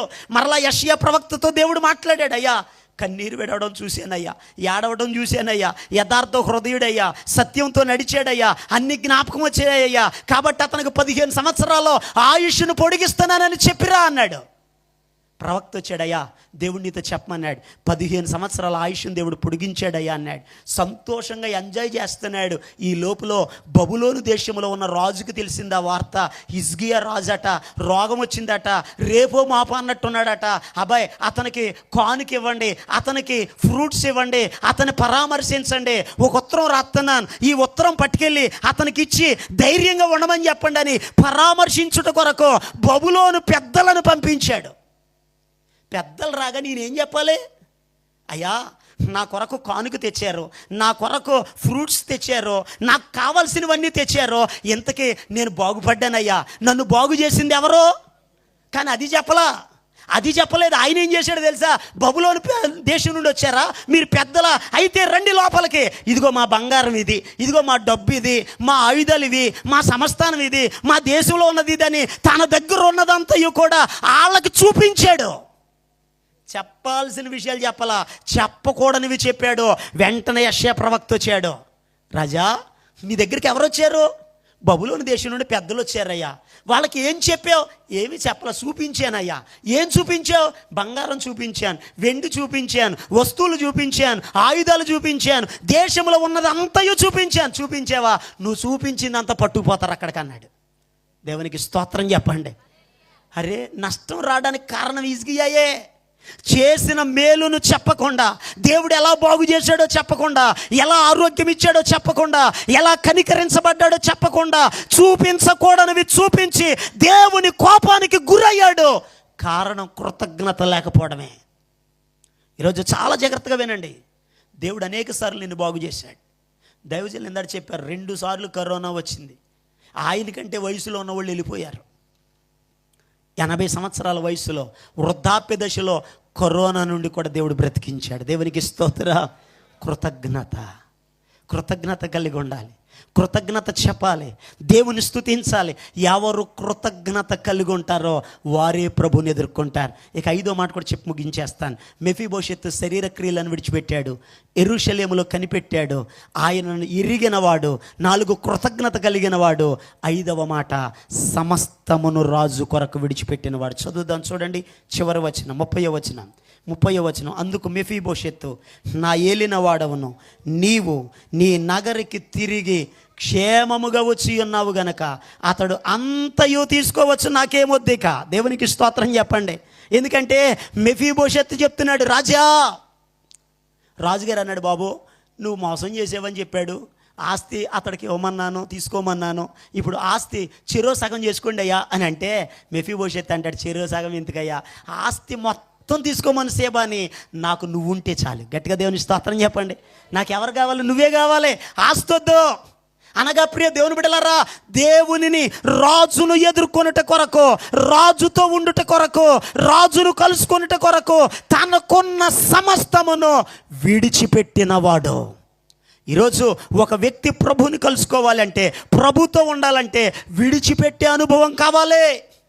ఎవరైతే సమస్తము విడిచిపెడతారో విడిచిపెట్టిన వారిని ప్రభు కలుసుకుంటాడు, విడిచిపెట్టిన వారిని వాడుకుంటాడు, విడిచిపెట్టిన వారిని ఆశీర్వదిస్తాడు, విడిచిపెట్టిన వారి జీవితంలో అద్భుతాలు చేస్తాడు. పేతురు గారు అందుకే అంటాడు, యేసయ్యా మేము చక్కగా వలలు వేసుకుని చేపలు అట్టుకునేవాళ్ళం, విడిచిపెట్టి వచ్చేయండి అన్నావు, నీ కొరకు సమస్తము విడిచిపెట్టాం, మాకేంటయ్యా లాభం? యేసయ్య అన్నారు, మీరు పరలోకం వెళ్తారు, 12 సింహాసనాలు వేసుకుని పరిపాలన చేస్తారు అన్నాడు. గట్టిగా స్తోత్రం చెప్పండి. విడిచిపెడితే ప్రభుతో ఉంటావు, విడిచిపెడితే రాజ్య పరిపాలన చేస్తావు, విడిచిపెడితే యేసయ్యతో సంతోషిస్తావు. విడిచిపెడితే అబ్రహామును గురించి బైబిల్లో రాయబడి ఉంది, దేశాన్ని, బంధువులను, తండ్రి ఇంటి వారిని విడిచిపెట్టాడు, వాగ్దాన భూమిని స్వతంత్రించుకున్నాడు. గట్టిగా దేవునికి స్తోత్రం చెప్దాం. ఈరోజు ప్రియ దేవుని బిడ్డలారా, విడిచిపెట్టే అనుభవాలు ఉన్నాయా? ఇంకా విడిచిపెట్టకుండా లోకం వైపే చూస్తున్నావా? విడిచిపెట్టకుండా లోకాన్ని ఆశిస్తున్నావా? ఈరోజు చాలామంది విడిచిపెట్టే అనుభవాలు లేవు. పరిశుద్ధ గ్రంథంలో ఒక యవనస్తుడు అన్నాడు, అతడి గురించి 3 సువార్తల్లో 3 రకాలుగా రాసి ఉంది. ఓ చోట యవనస్తుడని ఉంటుంది, ఒక చోట అధికారి అని ఉంటుంది, ఓ చోట ధనవంతుడని ఉంటుంది. ఈ 3 ఈడే పరుగెత్తుకుని వచ్చాడంటే యేసయ్య దగ్గరికి. నడిచి కూడా కాదు, ఎలా వచ్చాడు? పరుగెత్తుకుని వచ్చాడు. ఆడికి సాపేలా, కుర్చీ వేయలా, బరకం వేయలా, వెంటనే మోకరించాడు రోడ్డు మీద. బోధకుడా, నిత్య జీవమునకు వారసుడిని అవ్వాలంటే నేనేం చేయాలో చెప్పయ్యా అన్నాడు. ఏసయ్య అన్నాడు, ఆజ్ఞలను పాటించాయి. చిన్నప్పుడు సండే స్కూల్ దగ్గర నుంచి చేస్తూనే ఉన్నాను అవన్నీ. ఇంకేమైనా ఉన్నాయా? ఆస్తి అమ్మేసి బేదలకు పంచి నువ్వు వచ్చి నన్ను వెంబడించి అన్నాడు. గట్టిగా స్తోత్రం చెప్పండి. వాక్యం చెప్తుంది, వ్యసన పడుతూ వెళ్ళిపోయాడట. గట్టిగా దేవుని స్తోత్రం చెప్పండి. ఎందుకో తెలుసా? విడిచిపెట్టలేకపోయాడు. ఈ రోజు నాడు విశ్వాసులు అన్ని బాగానే చెప్తున్నారు. ఆదివారం 600 కూలి ఇస్తానంటే విడిచిపెట్టేస్తున్నారు. ఏంటిది? మందిరం. ఈరోజు చాలా జాగ్రత్తగా వినాలి. కొంతమంది అంటున్నారు, అయ్యగారండి ఈ పనులు వెళ్ళిపోయే వరకు రాత్రులు ఎట్టండి ఆరాధన. ఈ భక్తులు ఈ దరిద్రం నశించాలి. దేవుని కొరకు కూలి విడిచిపెట్టలేవా? 6 రోజులు నీవే, 7వ రోజు ఎవరిదే? దేవునిది. దేవుని రోజు నాడు సమస్తము విడిచిపెట్టి దేవుడి దగ్గరికి రా. ధనాన్ని విడిచిపెట్టు, పనులను విడిచిపెట్టు, దేవుని దగ్గరకు వస్తే దేవుడు నిన్ను ఆశీర్వదిస్తాడు. పరలోకం చేరాలంటే విడిచిపెట్టే అనుభవం కావాలి. అందుకే పౌలు గారు అంటాడు ఫిలిప్పీలకు రాసిన పత్రికలో, సమస్తమును విడిచిపెట్టాను, పెంటతో సమానంగా చేసుకున్నాను. ఏ గురితో ప్రభు నన్ను పిలిచాడో ఆ గురిలో ప్రవేశించుట కొరకు పరుగెత్తుచున్నాను అని అన్నాడు. ఈ రాత్రి మాటలు వింటున్న ప్రియ దేవుని బిడ్డలారా, యేసయ్య త్వరగా రాబోతున్నాడు. ఆయన్ని ఎదుర్కోవాలంటే విడిచిపెట్టే అనుభవం కావాలి. 5 విషయాలు మనం నేర్చుకున్నాం. మెఫీబోషెత్తు రాజును ఎదుర్కొనేను. ఎలా ఎదుర్కొన్నాడు? శరీర క్రియలను విడిచిపెట్టి ఎదుర్కొన్నాడు. ఎలా ఎదుర్కొన్నాడు? యెరూషలేములో నిలిచి ఎదుర్కొన్నాడు. ఎలా ఎదుర్కొన్నాడు? రాజు మనసును, రాజును ఎరిగి ఎదుర్కొన్నాడు. ఎలా ఎదుర్కొన్నాడు? కృతజ్ఞత హృదయంతో ఎదుర్కొన్నాడు. ఎలా ఎదుర్కొన్నాడు? సమస్తమును విడిచిపెట్టి ఎదుర్కొన్నాడు. ఈరోజు ప్రియ దేవుని బిడ్డలారా, ఈ సువార్త సభలో యేసయ్య రాబోతున్నాడు. సిద్ధపాటు కొరకు ఈ కుడికలు ఎట్టబడ్డాయి. యేసయ్య రాబోతున్నాడు. సిద్ధపడ్డావా? ఆయన ఎదుర్కోవాలంటే ఎప్పటికైనా విడిచిపెట్టు, మార్పు చెందు, శరీర క్రియలను విడిచిపెట్టు, శరీరానుసారమైన మనసును విడిచిపెట్టు, ఆత్మీయుడిగా బ్రతుకు, ఆత్మానుసారంగా జీవించు, దేవుని సన్నిధిలోనికి రా, ఆ సన్నిధిలో నిలబడు, ఆ సన్నిధిలో సిద్ధపడు, ఆ సన్నిధిలో ప్రభు కొరకు కనిపెట్టు. నీ దేవుడు ఎవరో ఎరిగిన నీవు కృతజ్ఞత హృదయముతో ప్రభు కొరకు సమస్తము విడిచిపెట్టి నిలబడు. ఆయన త్వరగా రాబోతున్నాడు. ఆయనుండు స్థలములో నీవు ఉండులాగున అలా సిద్ధపడిన వారిని తీసుకెళ్ళడానికి ప్రభు రాబోతున్నాడు. ఈ రాత్రి నేను ముగిస్తున్నాను. ప్రియ దేవుని బిడ్డలారా, సిద్ధపడ్డావా? ఇంకా సిద్ధపడకపోతే ఇదే మిక్కిలి అనుకూలమైన సమయం, ఇదే రక్షణ దినం. ఇంత గొప్ప రక్షణ నిర్లక్ష్యం చేస్తే ఎలా తప్పించుకుంటావు? కనుక సమయం ఉండగానే, ఆరోగ్యం ఉండగానే, పరిస్థితులన్నీ బాగుండగానే, కరోనా మరొక వేవు పెరగక ముందే ఇంకా రక్షణ పొందని వారు త్వరగా రక్షించబడి ప్రభు కొరకు సిద్ధపడి ప్రభు కొరకు నిలబడి ప్రభు ఇచ్చే ఆశీర్వాదాలు పొందుకుందాం. దేవుడి మాటలను మన వినికిడిలో ఆశీర్వదించునుగాక. కళ్ళు మూసుకొనండి, చిన్న ప్రార్థన చేద్దాం. కళ్ళు మూసుకొనండి, చిన్న ప్రార్థన చేద్దాం. యేసయ్యా, ఈ రాత్రి మెఫీబోషెత్తు నిన్ను ఎదుర్కొన్నాడు. ఆ ఎదుర్కొనే అనుభవాలు అయ్యా మా జీవితంలో దయచేయండి. అయ్యా, మేము కూడా నిన్ను ఎదుర్కోవాలని ఆశపడుతున్నాం. నిన్నెలా ఎదుర్కోవాలో ఈ రాత్రి మెఫీబోషెత్తు జీవితంలో నుండి మేము చూసాం. అటువంటి అనుభవాలు అయ్యా, అటువంటి నడిపింపు మీరు మాకు దయచేయండి. ఈ మొదటి రోజు రాత్రి ప్రభువా, మీరు మాతో మాట్లాడినందుకే నీకు స్తోత్రాలయ్యా. ప్రార్థన చేద్దాం. మహాపరిశుద్ధుడును ప్రేమ కలిగిన మా యేసయ్య, ఆశ్చర్యకరుడువైన మా తండ్రి, నీకు వందనాలు. ఈ శ్రేష్టమైన సమయంలో ఒక వ్యక్తి నిన్ను ఎదుర్కోవాలంటే, అయ్యా నిన్ను కలుసుకోవాలంటే ఆ వ్యక్తి ఏం చేయాలో నేర్చుకున్నా. మార్పు చెంది, మారు మనసు పొంది శరీర క్రియలను విడిచిపెట్టాలి. విడిచిన వ్యక్తి మందిరములో నిలిచి ఉండాలి. నిలిచిన వ్యక్తి నిన్ను గూర్చి తెలుసుకుని ఎరిగి ఉండాలి. ఎరిగిన వ్యక్తి కృతజ్ఞత హృదయముతో నింపబడాలి. అలా నింపబడిన వ్యక్తి సమస్తమును విడిచి నీ వైపు చూడాలి. ఈ రాత్రి ఈ అనుభవాలు మా జీవితంలో మాకు అనుగ్రహించండి. అటువంటి సిద్ధపాటు మీరు మాకు దయచేయండి. అయ్యా, ఇక్కడ జరుగుతున్న పరిచర్యను, సేవకులను మీరు దీవించండి. రేపు రాత్రికి జరగబోయే కూడికి ఆశీర్వాదకరంగా, దీవెనకరంగా జరిగించమని యేసు నామం పేరట ప్రార్థించి అడిగి పొందుకొని ఉన్నాము తండ్రి, ఆమేన్. అలాగే కళ్ళు మూసుకుందామండి. మన మధ్యలో ఉన్న దేవుని సేవకులు జానకిరాంపురం, బొంటుమిల్లి, పెందూరు పరిసర ప్రాంతాల్లో పరిచయం చేస్తూ ఉన్న దేవుని సేవకులు ఎఫ్ఎఫ్ రాయ్ గారు వచ్చి ప్రార్థనలు మనల్ని నడిపిస్తారు. ఆ తదుపరి జాన్ పీటర్ రాయ్ గారు మన ప్రార్థన నడిపిస్తారు. క్రీస్తుదాసయ్య గారి ఆశీర్వాదంతో ఈ సభను ముగించుకుందాం. ప్రార్థన చేసుకున్నాం. కృపగలిగిన పరిశుద్ధ తండ్రి, ఈ శ్రేష్టమైన ఈ ప్రత్యేక దినము, రేపటి దినము అర్తమూరు పరిసర ప్రాంతాన్ని మీరు ప్రేమించారు. అభిషక్తులు, దైవజనులు, పెద్దలు, తండ్రి సమానులు క్రీస్తుదాసయ్య గారు ఘనమైనటువంటి పరిచర్యలో ఈ ప్రాంతము ప్రత్యేకమైన రీతిలో నీ కొరకు సంపాదించడానికి దాసునికి మీరు ఇచ్చినటువంటి ప్రేరేపణలో భాగంగా ఏర్పాటు చేయబడినటువంటి సభల మొదటి దినము నాయన ప్రారంభం నుంచి కూడా నీ ఆత్మ స్వాధీనముల అధ్యక్షతన క్రమముగా, ఘనముగా, మర్యాదగా మీరు జరిగించారు. మరి విశేషముగా అద్భుతమైనటువంటి రీతిలో మీ దాసుల అభిషక్తులు యేసుదాసయ్య గారిని మా ప్రాంతానికి మీరు నడిపించారు. నాయన మీ దాసుని నోటి బోరగా, అగ్ని కణంగా ప్రభు ఈ పూట మీరు వాడుకున్నారు. భయానకమైన పరిస్థితుల మధ్య మానవులమైనటువంటి మా మనుగడే ప్రశ్నార్థకంగా మారిపోగా, ఇదిగో నాయన కడవరి దినాలలో నీ కొరకు నిరీక్షిస్తున్నటువంటి సంఘములో ఉన్న మేము నేను ఎదుర్కోవాలి అంటే ఎటువంటి లక్షణాలు కలిగి ఉండాలో ఈ రాత్రి నాయన విపులంగా విశేషమైనటువంటి రీతిలో మీ దాసుని ముఖాంతరముల నుంచి సూటిగా మీరు మాతో మాట్లాడారు. ఇప్పటికీ అనేక మంది ఆధ్యాత్మిక సంబంధమైనటువంటి నాయన ఇదిగో నాయన వ్యాధి కలిగిన వారు వాక్యము చేత హృదయములో నొచ్చుకొనగా ఇదిగో నాయన రాత్రి వారికి కలిగినటువంటి నొప్పి వారి మార్పునకు కారణమగునుగాక నాయన.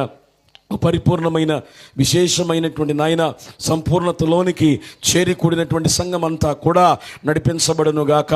మరి విశేషముగా ఈ రాత్రి నాయన శబ్ద యంత్రము ద్వారా ఈ గ్రామంలో ఎవరైతే ఈ రాత్రి సత్య సువార్తను విన్నారో ఇదిగో ప్రభువా, నువ్వు ఎలాంటి వాడవో నాయన, నువ్వు చేయగలిగినటువంటి ప్రభువా కార్యం ఏమిటో, ఇప్పటికే మా కొరకు మీరు ఏమి చేశారో, ఇదిగో ఏమి సిద్ధపరచడానికి వెళ్ళారో దాని విలువ, దానికి ఉన్నటువంటి శ్రేష్టమైనటువంటి విశేషత ఇదిగో నేను ప్రకటించబడగా ఇదిగో నాయన ఖచ్చితంగా మేము నమ్ముచున్నాం నాయన. ఇదిగో కొద్ది మంది నాయన ప్రభువా ఈ వాక్యము ప్రభావితము చేయునట్లుగా అనేక మంది ప్రాంతములో రక్షించబడి సహవాసములో చేర్చబడినట్లుగా బలమైన నీ కార్యాన్ని మీరు జరిగించమని ప్రార్థన చేస్తున్నాం. మరొకసారి మీ దాసుని మీరు అభిషేకించినందుకు నీకు వందనాలు.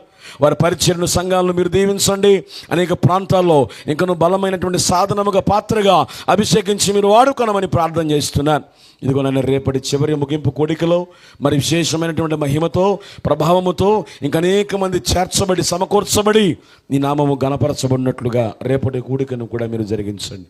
ఈ రాత్రి కూడికలో పాలు పొందిన విశ్వాసులను బట్టి, ఆయా సంఘాల నుంచి, గ్రామాల నుంచి వచ్చినటువంటి భక్త బృందాన్ని బట్టి, ప్రాముఖ్యంగా మా ప్రాంతం నుంచి గనులైనటువంటి సేవకులు నాయన, అభిషేక్తులైనటువంటి సేవకులు రాత్రి కూడికలో పాలు పొందారు. వారిని, వారి కుటుంబాలను, పరిచర్లను కూడా మీరు దీవించమని ప్రార్థన చేస్తూ మరొకసారి దైవజనులు క్రీస్తుదాసయ్య గారిని ఇదిగో నాయన ప్రభువా యవన దైవజనులు క్రిసోలి గారిని మీ చేతులకు అప్పగిస్తూ ఉండగా రాబోయే దినాలలో నాయన మరింత మహిమతో కూడిన, ప్రభావంతో కూడిన పరిచర్య ప్రాంతంలో జరుగునట్లుగా అనేక మందిని రాజ్య సువార్త విని రక్షణ పొంది నిత్యత్వానికి వారసులుగునట్లుగా బలమైన కార్యము పరిచర్య వారి ద్వారా మీరు జరిగించండి. రాత్రి పనిలో, పరిచర్యలో వాడబడిన, పాడిన, వాయిద్యములు వాయించిన ఇదిగో ప్రభువా లైవ్ ద్వారా నేను ఎక్విప్మెంట్ ఏర్పాటు చేసిన, చక్కని సౌండ్ సిస్టమ్ని ఏర్పాటు చేసిన ప్రతి బిడ్డను కూడా మీరు దీవించమని, సమస్త ఘనత, మహిమ, ప్రభావములు నీ నామానికి మీరు ఆరోపించుకోనమని క్రీస్తు నామమును బట్టి ప్రార్థిస్తున్నాము తండ్రి. ఆమేన్.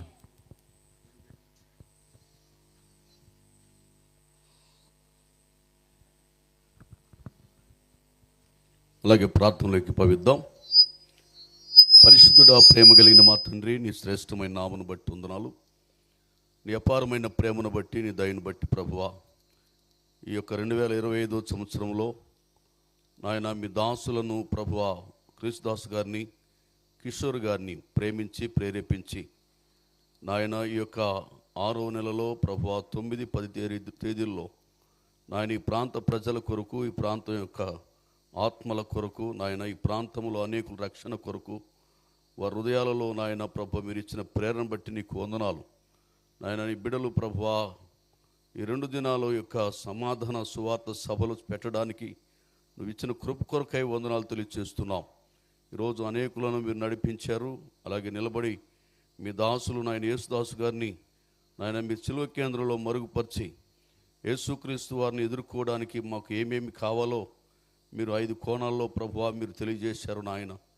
నిజమే, ప్రతి ఒక్కరూ కూడా నాయన మా జీవితాలలో ఎదుర్కోవడానికి మేమేం చేయాలో మాకు మీరు నేర్పించారు నాయన. ప్రభువా ప్రతి ఒక్కరూ నాయన ఆ యొక్క 5 విషయాలు జ్ఞాపకం చేసుకోవడానికి శరీర కార్యాలు విడిచిపెట్టడానికి నాయన, అంతేకాదు దేవుని యొక్క సన్నిధిలో ఉండడానికి నాయన, రాజుకి సమీపముగా ఉండడానికి, కృతజ్ఞత కలిగి జీవించడానికి, సమస్తమును విడిచిపెట్టడానికి నాయన, ఎంతైనా మేము ఆ విషయాలు నేర్చుకోవడానికి ఈరోజు మీ దాసుల ద్వారా మాట్లాడినందుకు వందనాలు ప్రభు. ప్రతి బిడ్డలను ఆ రీతిగా సిద్ధపాటు చేసి నీ రాజ్యమును మీరు కట్టుదురు గాక. నాయన, చేరు వచ్చిన బిడ్డలందరినీ మీరు దీవించండి. అంతేకాదు సభలు ఏర్పాటు చేసిన మీ బిడ్డలను బలపరచండి నాయన. ఇంకా అనేక ఆత్మలు రక్షించబడ్డానికి కృప చూపండి. ఈ రాత్రి వాక్యం ఉన్న ప్రతి బిడ్డలకు నాయన నీ కృప విస్తరింపబడును గాక, నీ దీవెన వచ్చును గాక. ప్రతివారు ప్రేరేపించబడి మారు మనసు పొందుదురు గాక నాయన. అనేకులు ప్రభువా రక్షణ లేని వారికి రక్షణ మీరు అనుగ్రహించుదురు గాక. రేపటి దినమందు జరగబోయే సభను కూడా నీ నామ మహిమార్థమై మీరు జరిగించి బలపరచమని యేసు క్రీస్తు నామములో ప్రార్థించి అడుగుచున్నాము తండ్రి, ఆమేన్.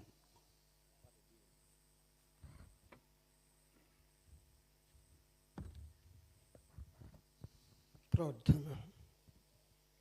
పరిశుద్ధుడైన మా తండ్రి, మీకు వందనాలు ప్రభు. మీ ప్రేమ ఎంత గొప్పది. ఆశించిన ప్రాణం తృప్తిపరిచే మహా గొప్ప దేవుడు. ఈ దాసుల కొరకు తండ్రి మీ సన్నిధిలో మొరపెట్టాం. ఈ గ్రామంలో వారి యొక్క సువార్త వినిపించాలని తండ్రి, నేనేమైతే ఆశించి ప్రార్థన చేశానో ఆ రీతిగా తండ్రి వాక్యాన్ని మీ దాసు నోట మాట్లాడించాం. మీ బిడ్డలు విన్నారు ప్రభు. మా విశ్వాస జీవితంలో మేము ఎలా ఉంటే దేవుని రాజ్యానికి వెళతాము అనేది చక్కగా మీ దాసు ద్వారా మాట్లాడేందుకు వందనాలు చెల్లిస్తున్నాను. వారిని వారి పరిచయం దీవించండి, కుటుంబాన్ని దీవించండి.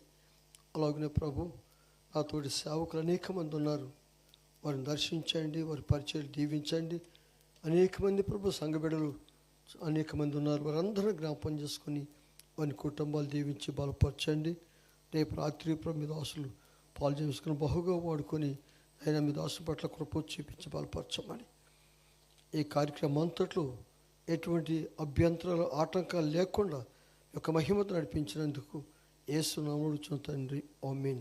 మన తండ్రి దేవుని ప్రేమ, కుమారుడైన యేసు క్రీస్తు యొక్క కృప, పరిశుద్ధుని యొక్క అన్యోన్య సహవాసం కూడిన మనకును చక్కటి వర్తమాన దైవజనుల కుటుంబానికి కూడిన దైవజనులకు సదా తోడైండునుగాక, ఆమేన్. యేసు రక్తమే జయం, సిలువ రక్తమే జయం, ప్రవేశ రక్తం సంపూర్ణ విజయం, అపవాదికి అనంత నాశనం. యేసు నామమునకి మహిమ కలుగునుగాక, ఆమేన్. హల్లెలూయా, హల్లెలూయా, హల్లెలూయా.